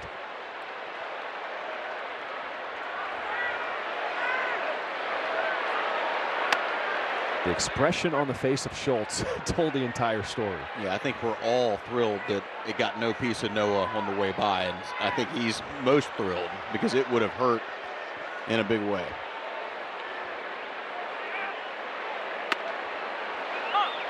It's also refreshing when you have such a young player on the mound who is just giving out genuine emotions. He looked at that ball go by and said, "Oh my." Yeah, shouldn't throw it there again.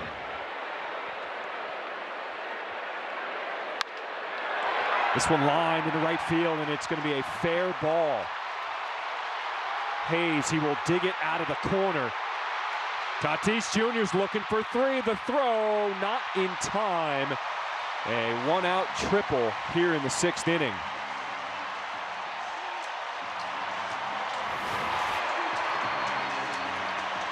Pretty good piece of hitting. He didn't even know where this ball was. Gets off of his bat, stays inside of it. Talked a lot about no homers, but he's been hitting the ball hard, and this ball goes right down the right field line. You can see Tatis runs like a deer. Safe, easy at 3rd.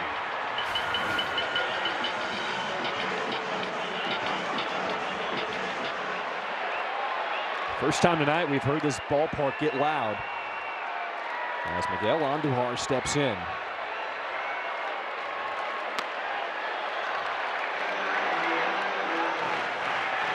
Schultz got out of a bases-loaded jam in the first inning.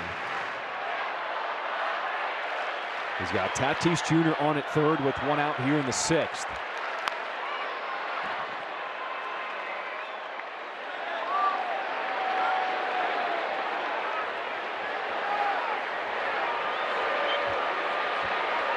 Something that Schultz reflected on in his last outing. He said, I wish I threw a couple more changeups, something to work on for the next week for this outing here against the Padres. Off speed, missing down. 2 balls and a strike.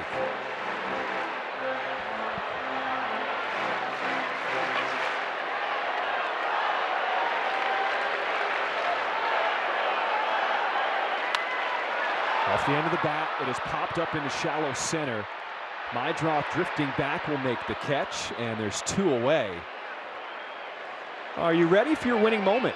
Find it at Wind Creek Chicago Southland, where the action never stops. Play the hottest table games, enjoy the newest slots, and celebrate big jackpots. At Wind Creek, there's a win waiting for you around every corner. All right, so the career high in terms of pitches thrown for Schultz is 85. This next one will be 84 as he looks to get through 6 here tonight.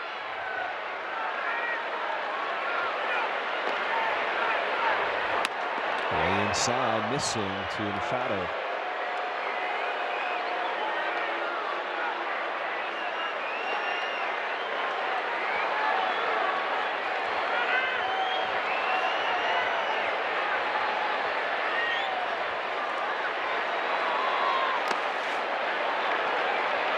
Now we do see guys walking around, getting some movement, but no activity yet in the White Sox bullpen. I would assume that if he gets through this inning right here with Machado, that you'll see a new pitcher here in the 7th.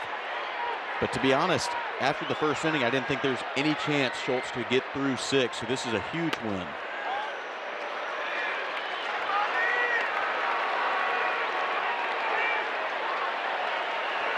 He is a fierce competitor, and he stepped up to the challenge after getting out of that bases-loaded jam in the first. 3-0. In the air to right field.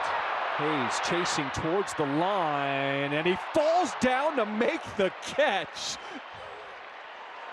Whatever you got to do to get it done. That's how we end the 6th. Doesn't matter what it looks like as long as this is an out in the scorebook. Hayes gets over there towards the line and does a good job of slowing down and making the grab. Noah likes it. With the Bank of America customized cash rewards Visa card, you can earn 6% cash back in a category.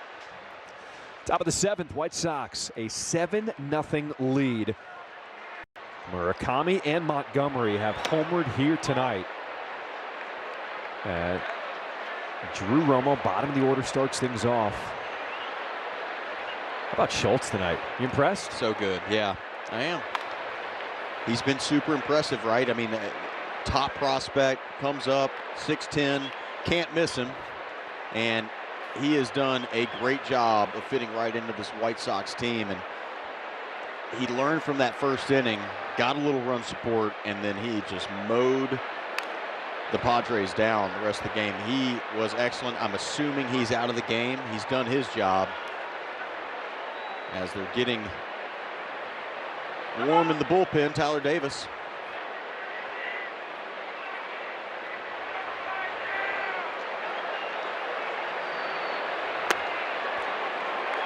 We've given a lot of credit to this White Sox offense.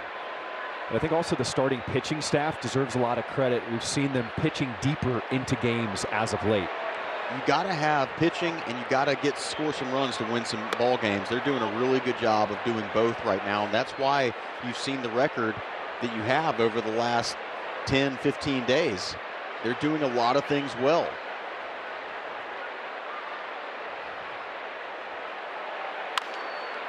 Grounded to the left side.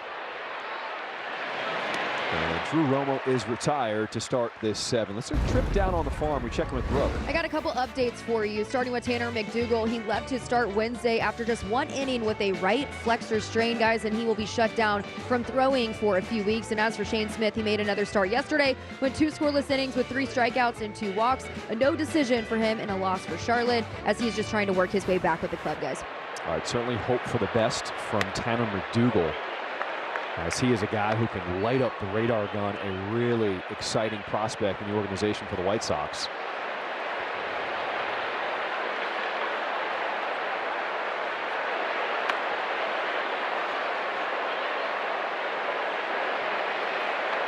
And out here in the 7th, Andrew Benintendi, more activity in the Padres bullpen. Ron Marinaccio.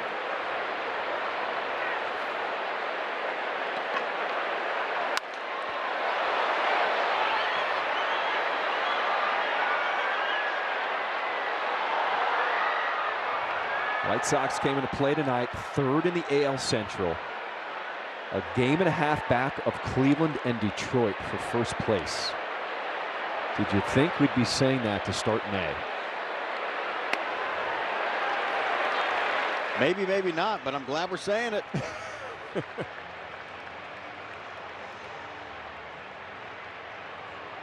All right, home runs in the first 32 games in the last 3 seasons. This is just Murakami and Montgomery combined. Unreal. Tonight marks the 7th time that Montgomery and Murakami have homered in the same game. The White Sox are 3-3 in those contests.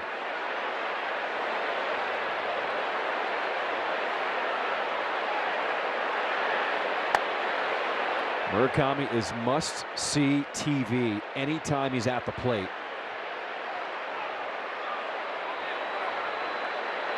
Good hitting down here, 2-0.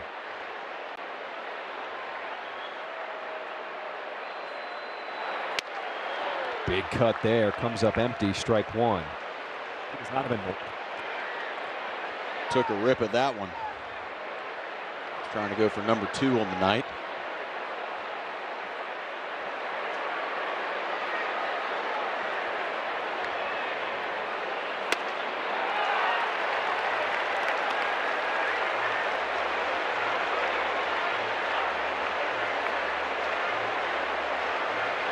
See if he can make the adjustment right here. Swung through 2 fastballs. If I'm the Padres, I go right back to that fastball.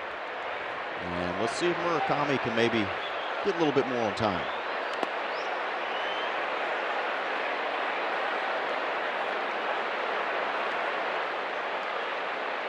As incredible as Murakami has been to start his big league career, looking for his first multi-home run game. I think we should save that for tomorrow. I'm with you. 3-2. Did he go around? He did not. It was DJ Rayburn on the call at 3rd.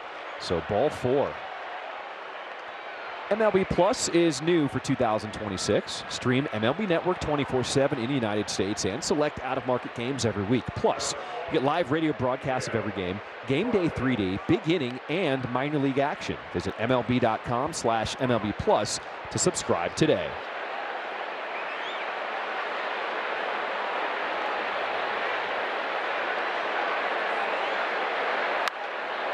Last time up, Miguel Vargas was thrown out at 2nd, trying to stretch a single into a double. A very close play where his hand got in first.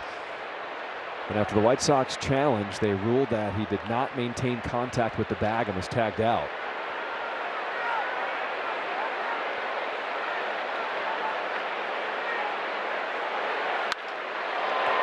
And there to right field, it is Castellanos who will put an end to this top of the 7th. Time to stretch here in San Diego. If you're just joining us, let's get you caught up on what you missed. White Sox, they had to get to the starter to avoid this dangerous bullpen. How about 6 runs in the 2nd, capped off by Murakami, 3-run home run. And then Montgomery later adding a little insurance. These guys, Murakami and Montgomery, are doing a lot of hitting. Noah Schultz, after 3 walks in the first, got out of that bases loaded jam and has looked impressive on the mound, 6 innings strong. And here's Tyler Davis on for the 3rd time so far this year. Really solid fastball from this young man. Definitely plays up a little bit as we watch him work, similar to Noah, young in his big league career.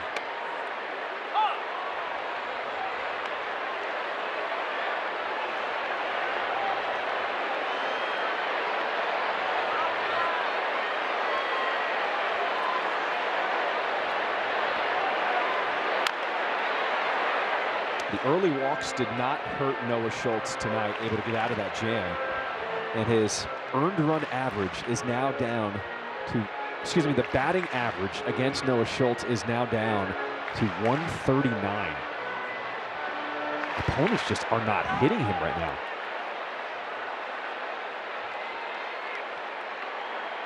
And that's with no lefties in the lineup tonight versus the Padres. I think you might see some of those lefties start to trickle in here.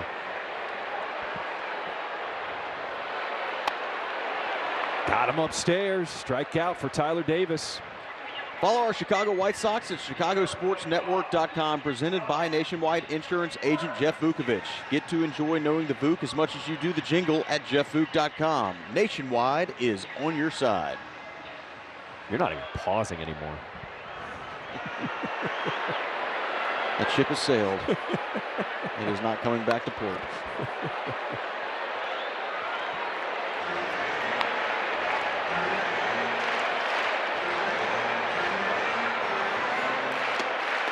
Ty France 0 for 2 tonight.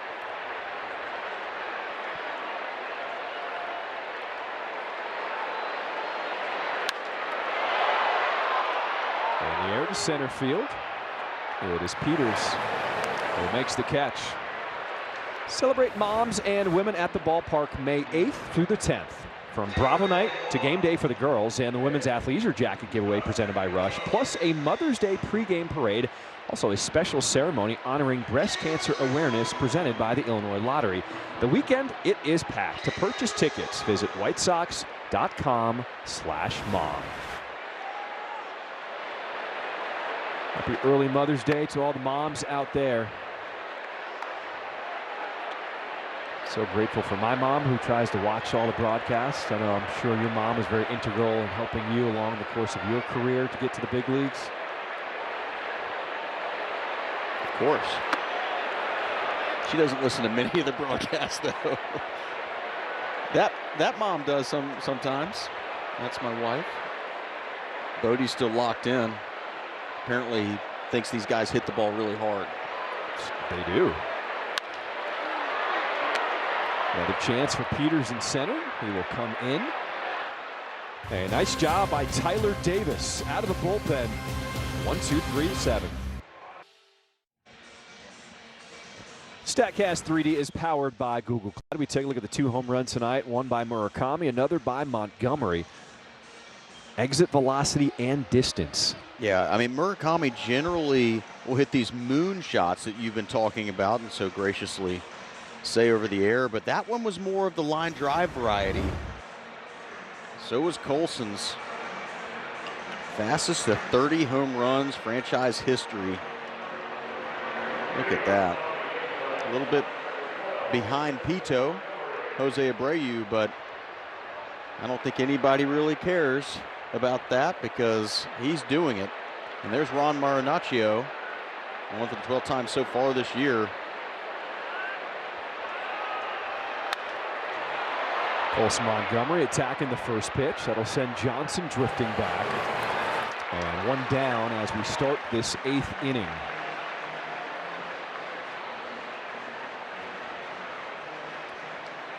All right, the attendance is in here for the opener of this series against the Padres. 43,638, the 13th sellout of the season. They have created a special vibe here in Southern California. Yeah, and the White Sox have stomped all over it tonight.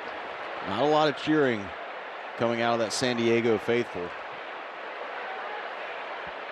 This is about as quiet as 45,000 people can sound. I saw the fans gathering in center field as we were getting ready for the pregame. And I was told that it's a party in the park, a Friday night special. They had like drink specials out there. So I just wanted to poke my head in there and see what was going on. It took me forever to even just walk around the concourse and navigate through the crowds of people to get there. That's how jam-packed this place was tonight. It's still jam-packed. The green outside center field is just stacked with people. I guess they're still partaking out there. Some craft beer. There it is. To understand why people flock to this ballpark. And they've created an entire entertainment district around it. There's apartments, there's hotels, there's restaurants and bars. So people come and they pregame, they go to the ball game, and then the streets will be flooded as people have hung around. They will be partying all night here in San Diego this Friday night. Missing outside, 3-2 the count here to Majdroff.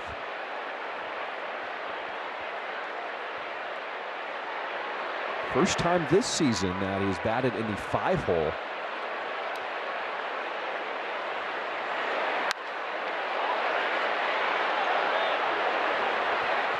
Time now for the upcoming schedule presented by Toyota. Let's go places. There's 2 more in San Diego. Then we'll go up the turnpike to the Angels and followed by an off day, and it's back home to face the Mariners.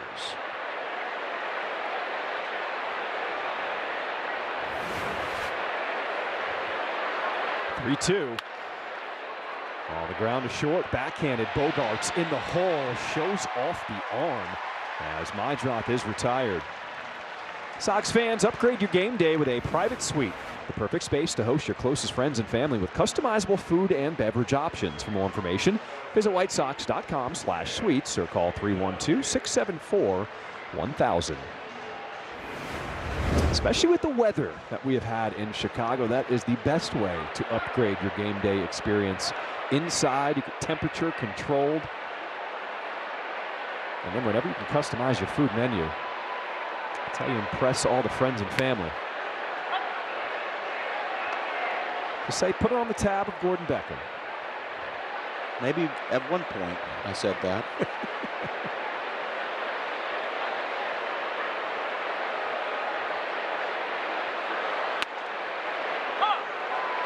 You got to be careful who you let run up your tab.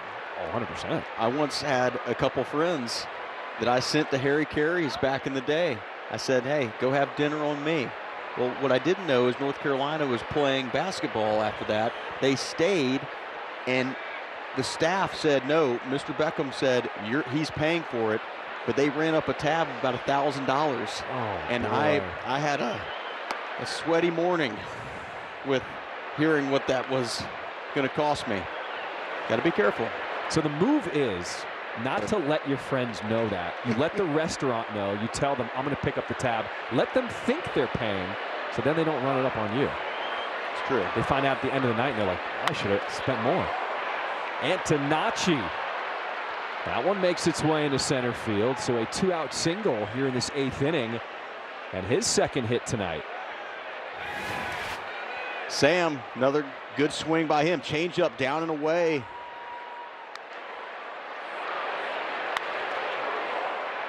Looked like Ron didn't know where that ball was. He thought it was going to hit him in the face and then reached out and tried to catch it. It was a little too late.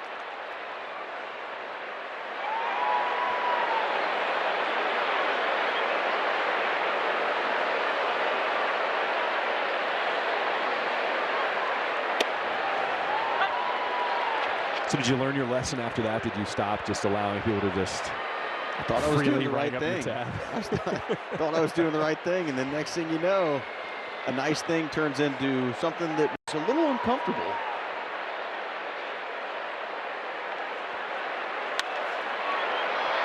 Back-to-back singles by the Sox as Antonacci, being aggressive on the base paths, goes first to third, and a chance to add on more here in this 8th inning. Nice swing by Hayes right here. Gets another pitch. Slider, middle of the plate. Takes it out of there nicely. Watch this ball cut. See how it cuts to that left center gap. That keeps it away from the center fielder, Johnson, and when it does, allows Antonacci to take the extra base. Good job by Sam. Aggressive, up 7 runs, but not stopping the pressure.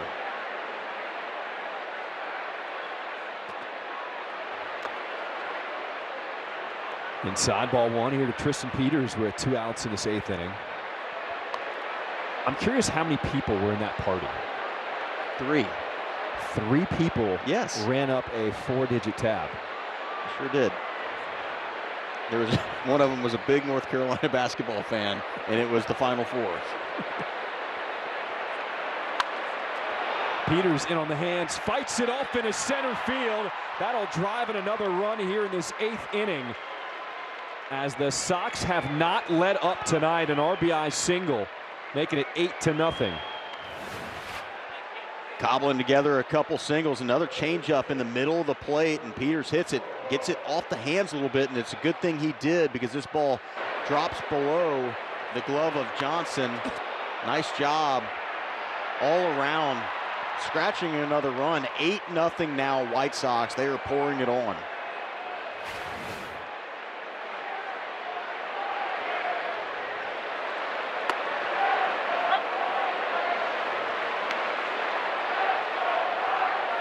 Antonacci's the kind of guy that you love when he's on your team. Oh, yeah.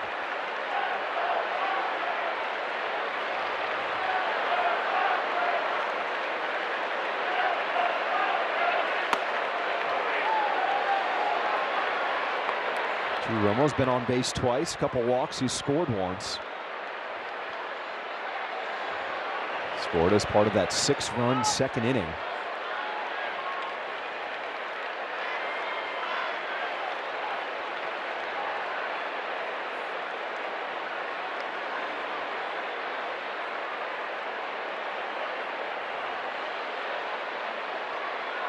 Oh, 2 here to Drew Romo.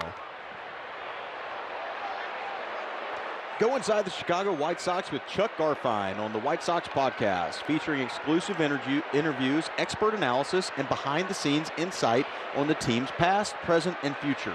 Stream new episodes every Tuesday at 4 on the CHSN app, Chicago Sports Network. Full stream ahead.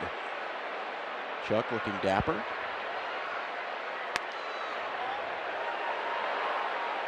All right, so a few scores around the league. The Tigers lost to the Rangers. The Guardians are up 6-4, top of the 7th over the A's. And the Royals are up 6-4, bottom of the 7th over the Mariners.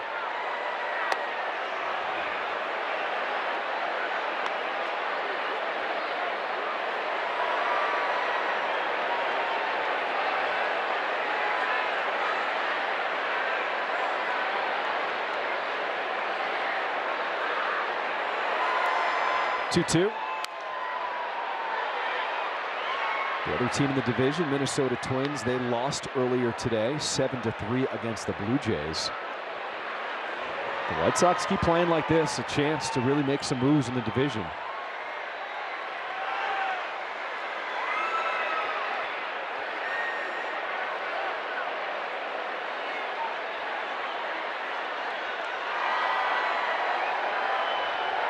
Two balls, 2 strikes. Well, a sign of how well the White Sox are playing tonight. The fans have started the wave making its way around the stadium without much offense to cheer for from the Padres. Trying anything they can, John. They're doing it in the wrong part of the inning, though. It's generally what they need to be doing when they're hitting. They're having fun. Hey, let them do what they want to do. A lot of waves out here in San Diego. You ever been to Coronado? I have not. That is a dream trip. I would like to make my way over there. Well, it's not that far. Just a ferry ride, right? It's, well, yeah, or you could just take an Uber, take you 10 minutes, and it's special. I'm a big Top Gun fan, and a lot of jets flying in. Pretty awesome. One of the excursions a lot of people do when they come to San Diego is head to the beach in Coronado to watch the Navy SEALs train in the morning and everything that they have to go through. I'd like to get out there one of these mornings and check it out. It is something special. It's like Pleasantville. People just walking by. You're out in the front porch. Hey, there's John, just having his morning cup of coffee. Neighbor's dog is named Scout from To Kill a Mockingbird. Yeah, her name's Deb. She comes over all the time. I'm just trying to paint you a picture, John. I'm getting it. I'm just soaking it in. Sun going down, and then the Navy fighter jets flying over. Jet fuel. Noisy. We should get you out there. You know, I remember the last time all three of us linked up, it was in Toronto, right? Brooke was on a call from the field. You were in the booth with me. It's true. Somehow wrangled me into dangling off of a building. It was not hard. You offered it, and I said, yes, you're doing it. Maybe we should get you out there with the Navy SEALs, go through some kind of a regimen in the morning. I don't know about participating in buds, but if they want to put me in the back of a fighter jet, I'm game.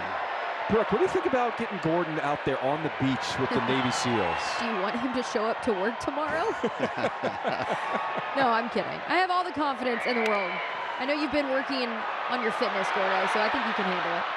Working hard. That'll do it for the top of the 8th. Sox up big. The memorable moment presented by Prevagen. It's Noah Schultz's night. He's been excellent. He was excellent. Going against one of the better lineups in baseball, and he did not disappoint. 6 innings pitched, only gave up a couple of hits and a couple of strikeouts. Look at this. Hard hit balls allowed, only 4 tonight. 5 or fewer allowed in every start of the career. That is a telling stat because it means he's staying off opponents' barrels. He is really looking like he's something, John. He's fun to watch. And here's Beto on for the 10th time so far this season. Not all with the White Sox, but his 6.46 ERA. Out here in San Diego, we'll look to keep the Padres off the scoreboard here in the bottom of the 8th.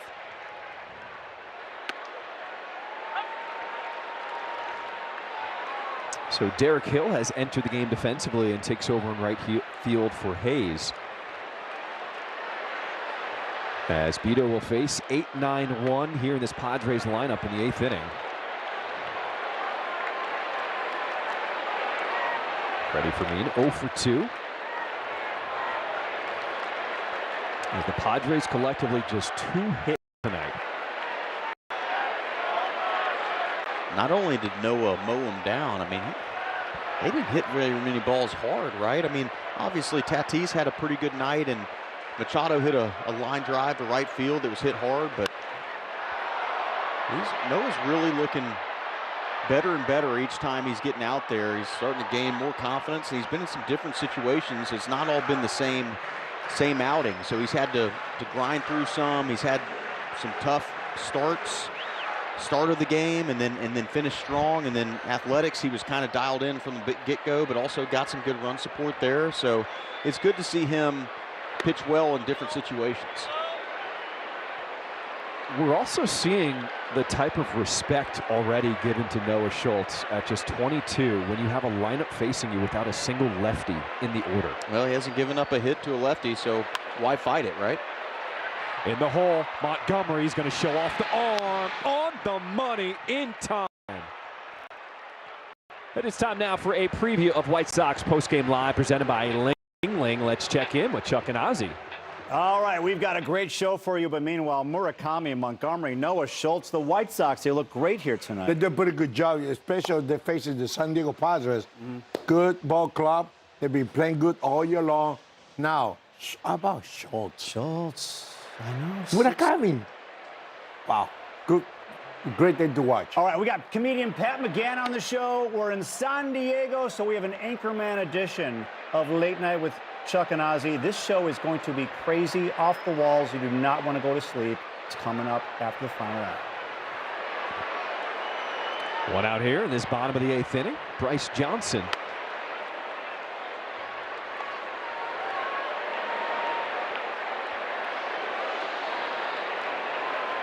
As the White Sox trying to finish off a dominant performance to open this series.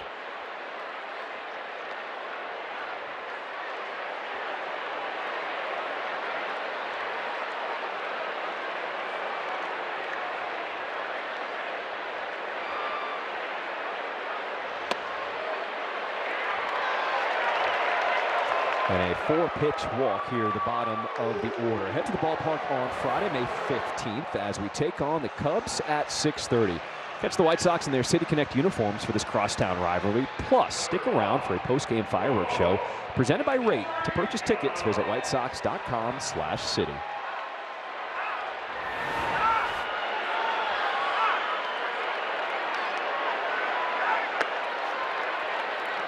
See the stuff from Beto when he's around the zone. That ball's got a lot of life. And as Laureano not even close to that first one.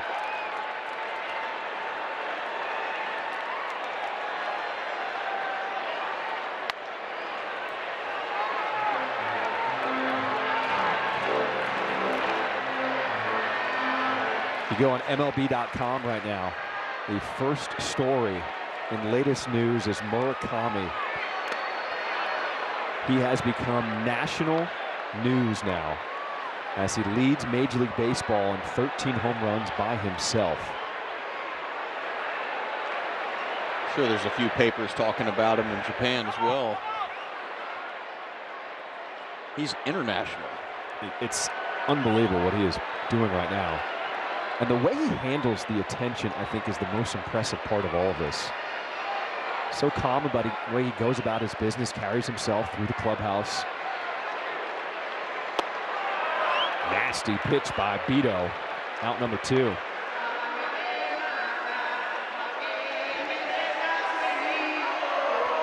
And Murakami's being pulled and pushed in so many different directions, asking, everyone wants to sit down with him, everyone wants a piece of his time. And he's gracious. He acknowledges reporters, he acknowledges people who come up to his locker. And he goes about his day and his routine that he sticks with every single time before he gets ready to play. Have you seen the stat where if you just put his April stats through a whole season, what they look like? Silly. I mean, 68 homers, yeah, like 150 RBIs. I mean, it's crazy what he's doing. And I think in over the last 10, 15 years with the White Sox, it's almost like this feeling of like when guys start going like this, it's like, okay, well, when is it going to turn? And it's really feeling like this is just who he is. Obviously, he's not going to always put up this kind of production, but it sure is fun to watch, and he is really starting off his journey here in the MLB in fantastic fashion. It's hard to imagine a better start for him. Certainly rubbing off on Colson Montgomery. They have both homered here tonight. And we may unlock a different aspect of his game that we have not seen before. Even though he was caught stealing earlier tonight, it seems like the White Sox are going to allow Murakami to start running on the base paths. I want his legs to be fresh. I'd shut him down for the rest of the year.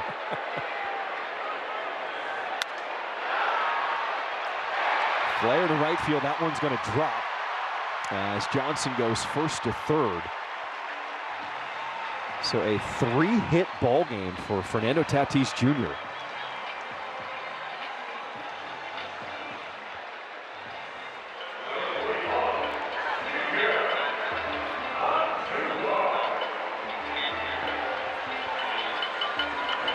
Well, the White Sox trying to preserve the bagel here in this 8th inning.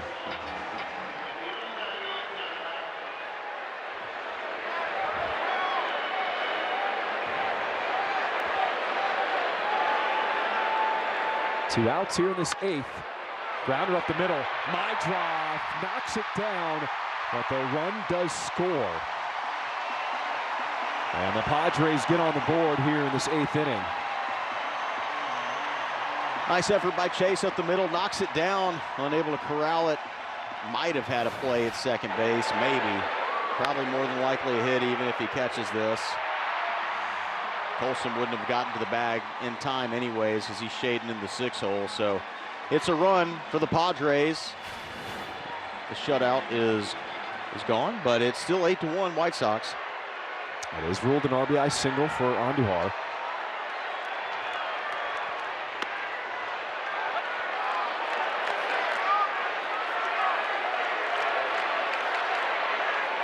But if you're Beto with a lead like this, your job is just to throw strikes.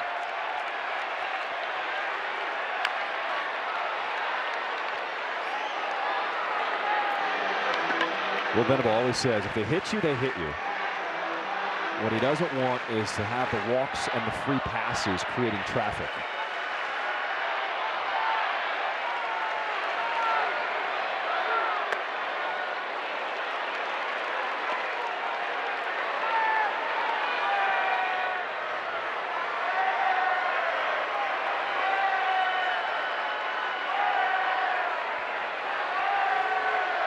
Venable on his return here to San Diego as the White Sox manager. Trying to get out of here with a win tonight.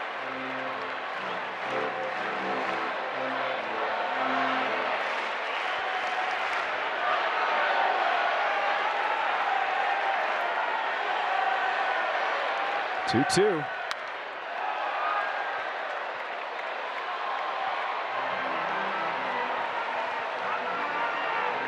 Also, if you're the White Sox, you don't want to have to use up too many arms in order to preserve a win here.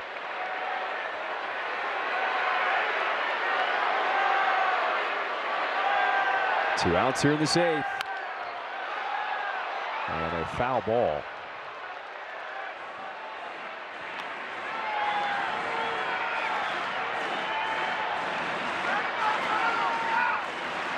Got to be careful right here too. It's first and second. There's 2 outs, right? But Machado can leave the yard, and then if all of a sudden he gets on and Bogarts is up, Bogarts is one of their hottest hitters. That is lined in the left field. Tatis Jr., he will round third and score. As the Padres now make it 8-2 here in this 8th inning. You don't want to leave the door open for this offense. When they get hot in a hurry. They score in bunches. They either are cold or hot so far this year, and they're starting to feel a little bit hot. And that lead is now down to 6 with a couple men on and the hottest hitter at the plate.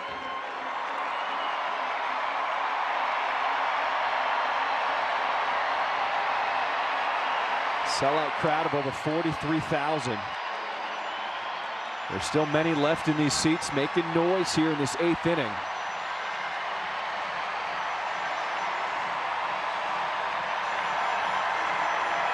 Well, the White Sox certainly score a lot via the home run. Over 51% of the runs scored via the home run. The Padres, they are the opposite.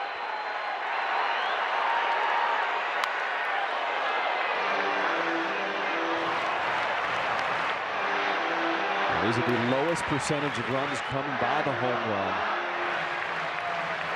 3rd lowest in baseball, the San Diego Padres.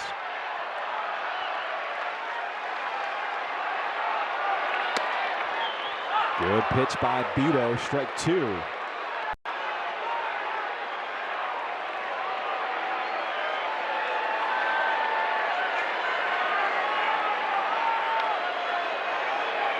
Runners on at first and second. And a challenge used here by Drew Romo. Pretty good pitch. It felt like it was a little bit off the plate, just looking at it live. We'll see. Ooh, ABS powered by T-Mobile, and it does miss. So the White Sox down to 1 challenge remaining here in this ballgame.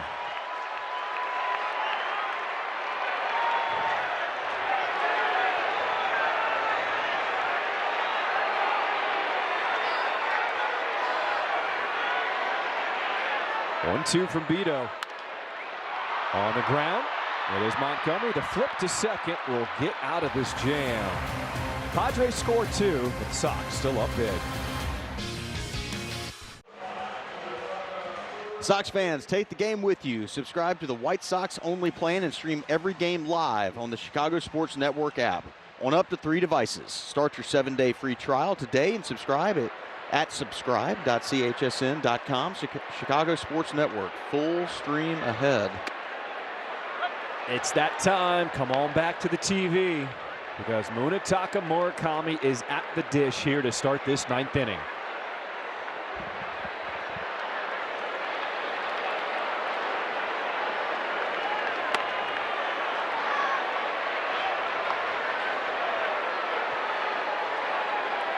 There we go, Sox fans in the house.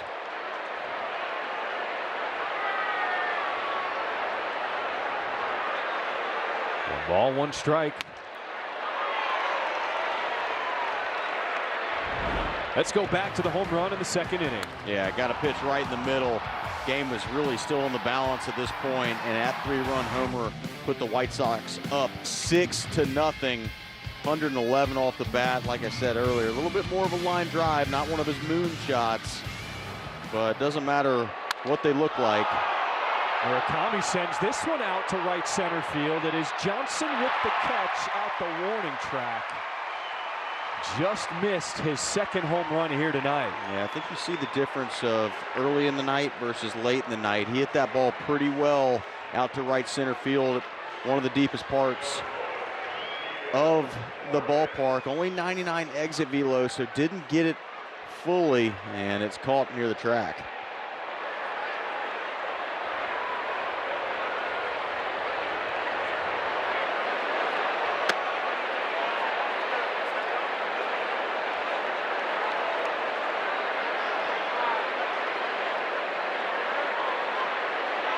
Over the course of that incredible April where the White Sox hits all those home runs, we were so accustomed to either Murakami, Montgomery, or this man at the plate, Vargas, going deep. And then they had that stretch where they were all going deep in the same game. 3 in a row, 4 games in a row, 5 games in a row.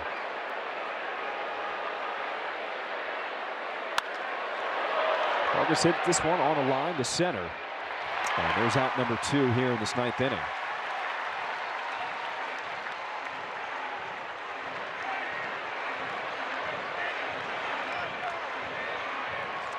So a pinch hitter for the White Sox will be Luis Angel Acuna,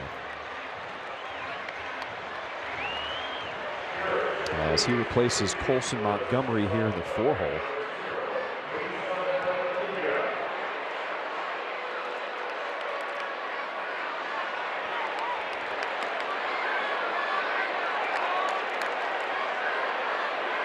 I really enjoyed that play in the 8th inning by Montgomery. Went so deep into the hole, and rarely do we see him have to air it out. But he really showed off the arm strength there to get the runner. Yeah, it was also a ball that had some weird spin on it, so he did a good job to actually catch that ball. You know, it didn't look like a tough play, but that ball had some serious weird spin on it. Still able to glove it and throw Fermin out at first base. Shows he can really do it all.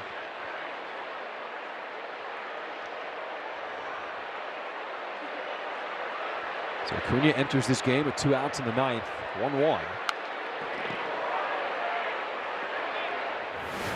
All right, here's the throw from Montgomery from the grass.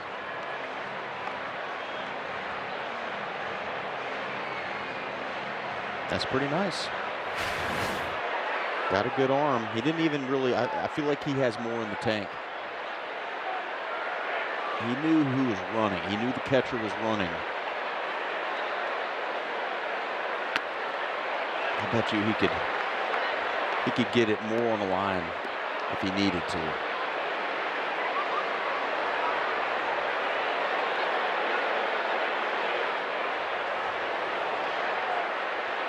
Two. When you played left side of the infield, how often would you say per game you really gunned it over the bag at first? Not often at all. I mean, most of the time I feel like I just threw the easy one that just kind of fell into the first baseman, right? The only time you had to really let it loose is depending on how the ball was played or where it was put. But ultimately, you generally have the opportunity just to make a good catch, a step and a throw, and you don't have to throw it hard if you have the right footwork. It's when you don't have the right footwork, sometimes your arm has to make up for some issues, right?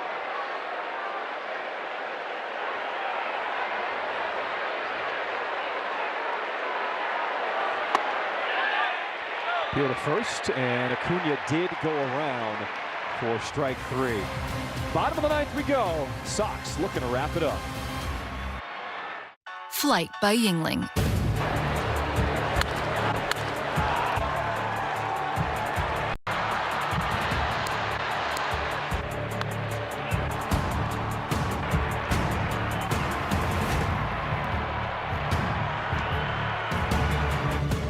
Noah Schultz was on point on the mound. Murakami, Montgomery both go deep.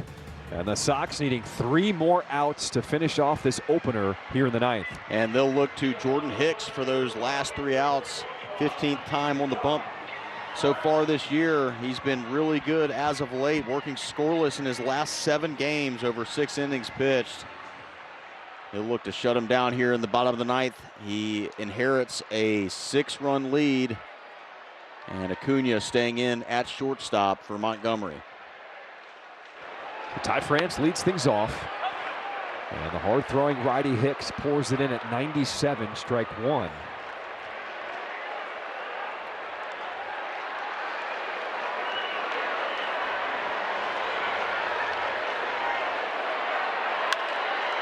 And on the hands, Acuna tested right away. An easy throw guides it into first, 1 out.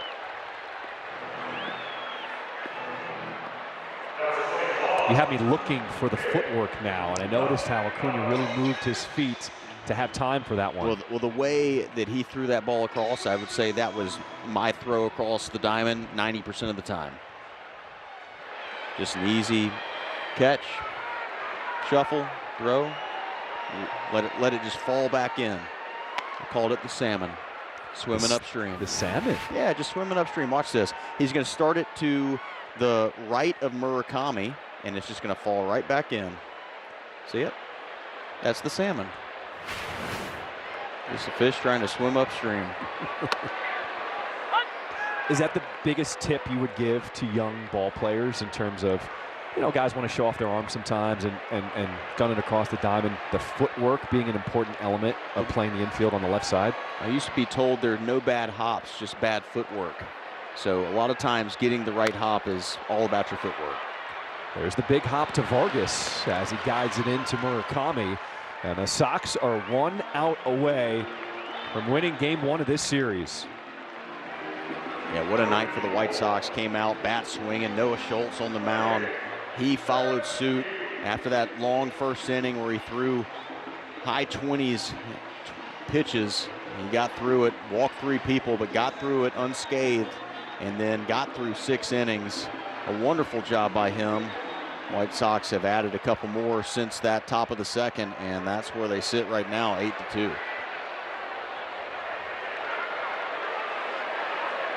Freddie Fermin, last chance for the Padres as Hicks delivers strike 1 at 98. White Sox coming off a sweep of the Angels at home. The off day here yesterday in San Diego. You wondered if the momentum would still carry over. But this team has not skipped a beat. Jordan Hicks taking care of business right now. Going right at these hitters, getting a couple easy ground balls to the left side of his infield. Now he's up 0-2 here with 2 outs in the 9th. Hicks deals. And that one is lined into right field. A fair ball as Fermin will round first. The throw from Hill into second is late. So a 2-out double will extend this game. See where this pitch was 0-2. Yeah, just caught too much of the plate. Two-seamer starts away, goes back towards the middle. They missed their spot a little bit, and Fermin makes them pay. 2-out double here in the 9th. And Hicks, scoreless streak, on the line right now with the runner in scoring position.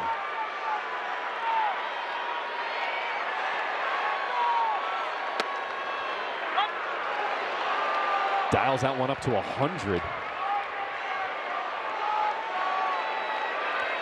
As he faces bottom of the order, Bryce Johnson, who walked and scored his last time up in the 8th. Ooh, nasty. How about that one? Yeah, nasty. Slider down and in after that fastball at 100. That slider at 88. That's not a lot of fun.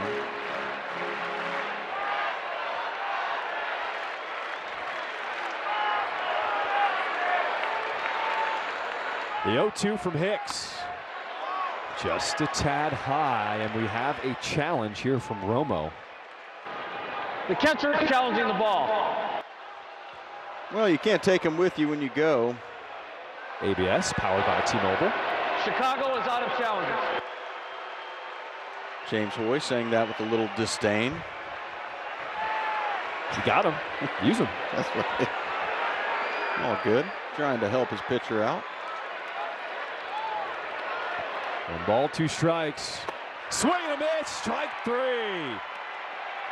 White Sox come across the country to San Diego and take care of business in the opener.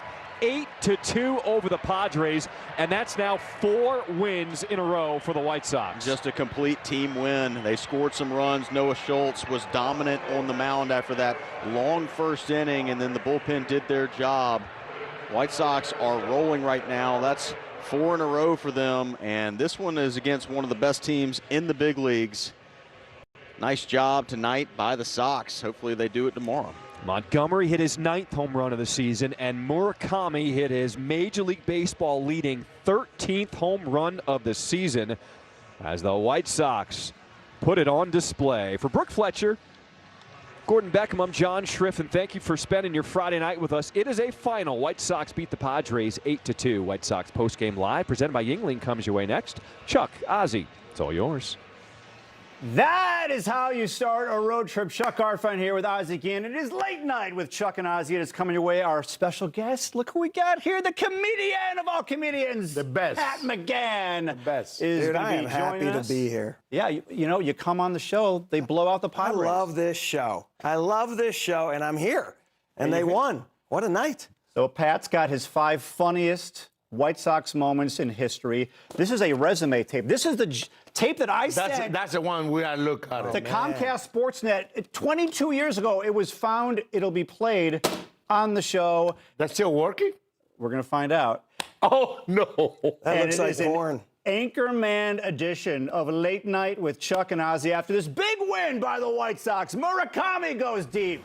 Colson Montgomery goes deep. Noah Schultz was phenomenal. You cannot go to bed. It is TV mayhem coming to your television sets. Late Night with Chuck and Ozzie. Next. Tuba nuggets. White Sox baseball on Chicago Sports Network is brought to you in part by... Hey, from Chicago, it's Murakami's kind of town. The White Sox are in San Diego, which of course in German means, oh, never mind. Live from the Madhouse on Madison, it's Late Night with Chuck and Ozzie, an Anchorman edition, where 60% of the time, it works every time. Coming up, we'll have comedian Pat McGann in the house. Whammy!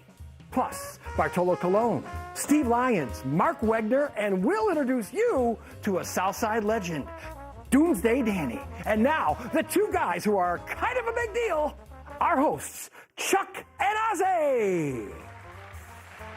Stay classy, San Diego, and hello, Chicago! It is Late Night with Chuck and Ozzie, here with the legend, Ozzie Guillen. I am a man. I am an anchor man here on Late Night with Chuck and Ozzie. What a win for the White Sox. Ozzie, I love your shirt, 1976. That fits the mood, that fits the vibe of our Anchorman show. 1976. Where were you in 76? I was 12 years old. Yeah? I don't know. You don't know what you were doing? It was a bad life. Cheers to the White Sox. There you go. Yeah. Oh, it burns. It burns. This apple juice burns. I can't be drinking that too much. By the way, stings the nostrils. It's not apple juice. It is apple juice. Here, try it. It's not apple juice. Try it. Try it. That's apple juice.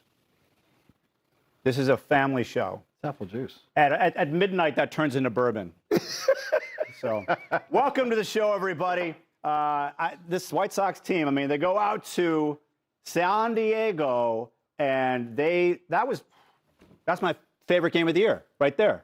You know why? You have a baby on the mound facing the Machados. That, you know, there's so many great players out there. It's just like the way he's act on the mound. I love it. First inning, little trouble. Oh, the song. I hope we can see that. Soon the first inning is over, he went like this.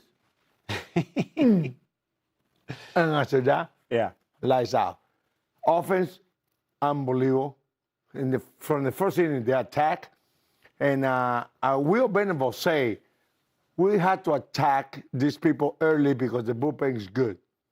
And tremendous job they did. All right, so back in the 70s, like these anchormen were huge names in every major city like San Diego, like Chicago, and people would tune Caracas. They would tune in to watch the news because that was the only place they could get the news. Yes. Right? Get the highlights. So I'm going to show the highlights. We're going to show the highlights like back in the day. How about this one? Oh, yeah, 1976. 76. All right, let's show you the highlights. White Sox, Padres from earlier. All right, no score in the second inning. Sam Antonacci at the plate. He's polite. He's rarely late. He likes to eat ice cream, and he really enjoys RBI singles. It's 1-0 White Sox. But they weren't finished. Next batter, it's Austin Hayes with a ground ball to third. Now, they're going to get the out at second. Fernando Tatis throws home 60% of the time. It works every time, but not this time. Mydroth scores. It's 2-0 White Sox. But more runs were coming. The play of the game presented by Yingling. Munetaka Murakami at the plate. Whammy! I don't know how to put this. Get foul. It won't get foul. Hey, but he's kind of a big deal. A 3-run homer for Murakami, his 13th of the season. The Sox put 6 runs on the board in the second inning. Boy, that escalated quickly. There is Colson Montgomery. Loud noises. He goes deep. It's 7-0 White Sox. That's his 30th home run in his first 103 career games. Munetaka Murakami is back in the Major League lead for home runs, ahead of Aaron Judge and Yordan Alvarez. Your thoughts on what Murakami is doing to Major League pitching? Chuck, we predict that. We predicted that he would have about... Without see him one at bat. Yes. All the people talk about he's going to be a bad hitter, he's going to be this. We predict that. Home run, walks, strikeout, RBIs. We predict that. He's not going to be Ichiro Suzuki to hit 300 hits. But this man has been great. And you know what? He got 13 home runs. I believe 10 is to take the lead or to win the game. That's a good point. Now, before the season, I said he was going to hit 40. At this rate, he's going to hit 40 by like September 1st. Okay, I understand your point. 40 when you hit it. These are big ones. 40, you hit it, and the way he's going by, he put the thing on the lead, he tied the game, and that, to me, is more important. All right, Colson Montgomery hit a homer. He is with Brooke Fletcher in San Diego. Take it away, Brooke. Colson, Will talked about getting these bats going early, just knowing how tough this Padres staff can get as the game goes on. How did you guys take that message to the year at bats? Yeah, I mean, I think we just all went up there with, the right approach and game plan and stayed committed to what we wanted to do. And, and a lot of it was, just seeing pitches, swinging at the right pitches, sticking with the approach. And I don't know, when bats are hot, the bats are hot, they're contagious. And like I said before, we feed off that energy, and it was a good one tonight. Well, you added some insurance there with that homer in the 5th. I just need to tell you a little fact here, because you have 30 homers now in 103 games, which is the second fastest pace in White Sox history behind Jose Abreu. When you hear that, what comes to mind? Yeah, I mean, it's exciting, and, I think it's just goes back to the process, just sticking with my process, my game planning, coming in each day and just, doing what I need to do to get ready for the game. And then once I get out in the field, just competing and having fun. Well, you're showing some power, and also Munetaka Murakami. I saw you guys with your new handshake, or I don't really know what that is. You're going to have to explain that. But just how would you describe what his presence has meant to this group? I mean, like I've said before, it's just one of those things that, it just brings, more to our team. And, like last year. You know, it takes pressure off some of us other guys. You know, to drive in runs and things like that. And you know, one swing of the bat. You know, he can just change the game, blow the game open for us. And it seems like every time he hits a homer, I hit a homer too. So he needs to keep doing it. So what is that little handshake you guys have? Well, we went to dinner last night and we ate a lot of sushi, so it's something with sushi. I didn't get the full scoop. He was trying to do it to me too fast. Okay. Well, you talk about handling pressure. Noah Schultz, it seems like he just continues to get better. How did you see him respond here tonight? Yeah, I mean, that first inning, you know, it's like we come out at the gate, you know, scoring, and, you know, they started, you know, bringing in some hits and things like that. And that, with this crowd too, especially, it's one of those situations where, you know, it might get out of hand, but he stayed composed, stuck with his game plan, you know, just competed, and he competed his ass off. And, you know, I think that's just what he does. Thanks, Colson. Yep, thanks. All right, Brooks, part of our Channel 4 News team. We got Ozzy. There's Corby with the cowboy hat. Hey, he's man. champ kind. Pat McGann, he's our guest, and me, Brooke in the middle. You know, we don't make the news. We are the news. We are the news. That's what it was back in the 70s. We're making news. Yes. No, we're not. Corby. Yeah. How you doing over there? I am doing fantastic. You know why? Why? Because Late Night with Chuck and Ozzy is now 2-0 on the season, baby. That's a 2-0. great point. And big wins too. Lots of runs. Lots of runs. We're bringing something. It's like we have Mike Vassal's magic wand. We are bringing wins to the team just because of the show that we're doing. Exactly right. And Ozzy, the White Sox are 15-17. They are 14-12 in their last 26 games. I asked you on the pregame show, are they turning the corner? No. Not yet. You know what? I'm so optimistic, and I like this ball club. Wait, are you carrying water for the organization? No. Okay. Never will be. Nah, yes, I do. Once in a while. You know what? But I believe they're doing the right thing. Yeah. Will Venable. Love it. He might be a bad manager. He might be a good manager. But he will say to us what he feels. He won't say, or he will say? He will. He will say. Yeah. Not like your daddy, Pedro. He's lying to us every single day.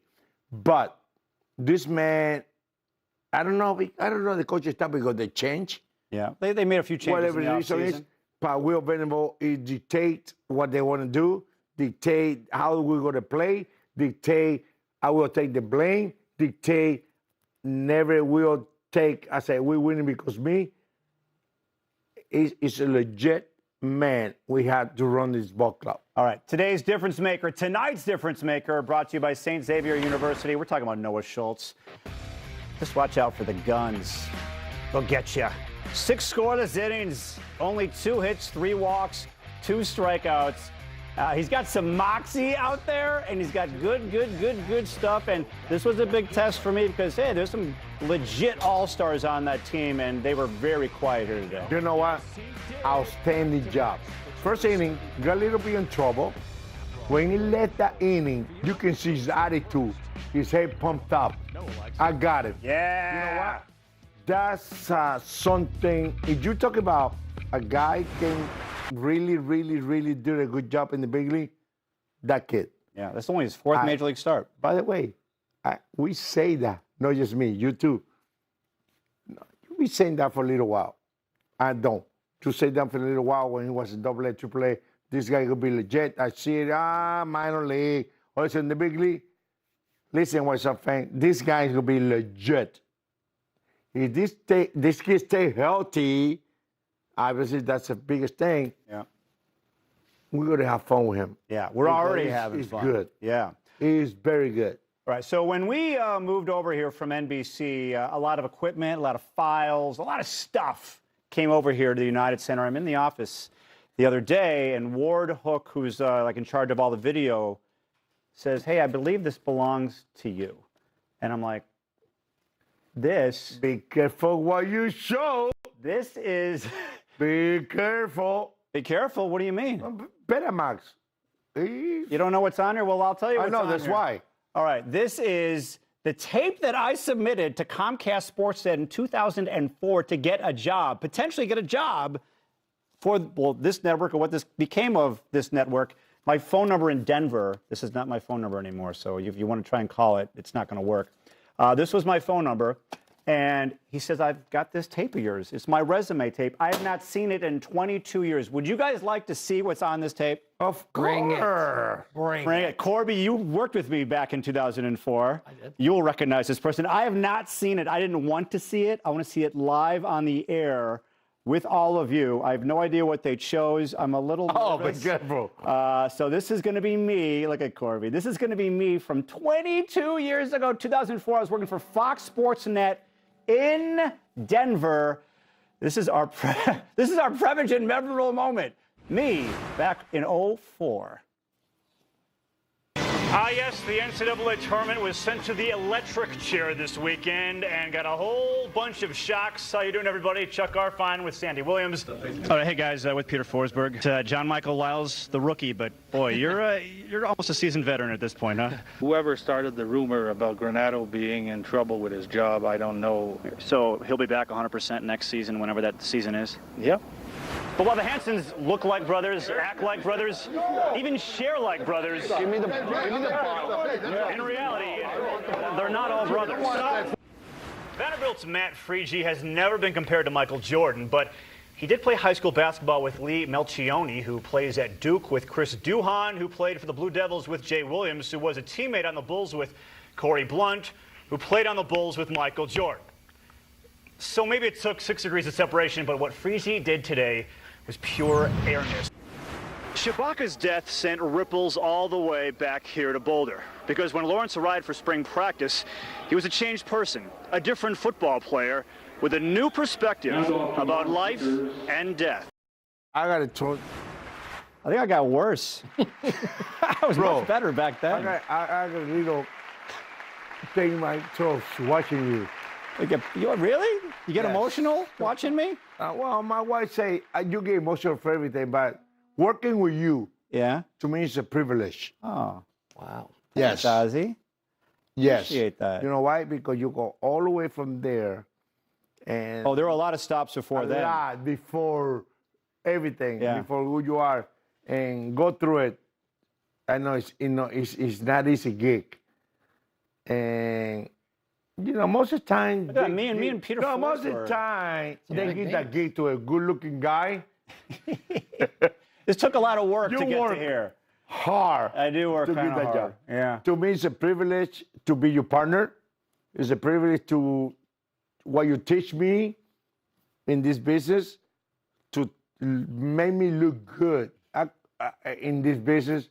Bro, God bless him, because I know how hard you work to be where you are and sitting next to us again.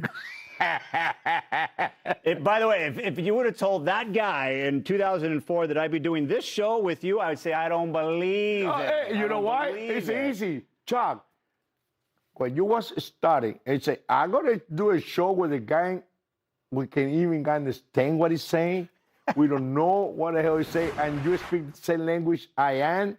Yeah. God bless you, buddy. To you, family, because it's been a long, long, long way where you are right now. Well, yeah.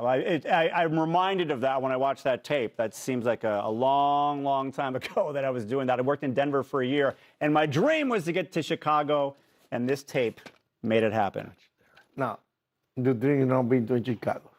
What? Your dream was see with the legend. With the legend, Ozzy. Yeah, so there it was. Good stuff. Thank to you. I'm sitting here, buddy. Thank you so much, Bob. Thank you for the bottom of my heart. My family know. We all know how you made my life very simple. All right, that's my job here. Appreciate it. No, I'm not a hypocrite person. I'm not. And I know who I am, who are you in my life. And next. All right, let's have some fun. Well, the White Sox went 13-13 in April, their best April since 2021. There are many reasons to be positive for the president's future, but on the show tonight, we have a fan who does not see the light. He is surrounded by darkness. His name is Danny. He goes by Doomsday Danny. He comes straight from his parents' basement to be with us here tonight. Let's say hello to Doomsday Danny. Danny, how you doing? Well, you know, Chuck, I'm miserable. Yeah, you look miserable. Why are you so miserable? Well, because it's too bright in here for me. I need the lights dim so I feel like I'm in my basement writing my Twitter tweets. Well, where do you live? It says you're from the South Side on your shirt. Where are you from? Yeah, I'm from the South Side. I live on the corner of White Sox and Twitter, and I spend my days tweeting out hot takes on the White Sox. Excuse me? I have a question. Sure. When's the last time you come out of your mom's basement, buddy? I know you won't believe this, Ozzy, but it was 2005. You remember in 2005? When's the last time you were outside of your mom and dad's basement? Well, by the way, in Venezuela, we don't have a basement, then relax. You know what? Get out of your mom's basement, please.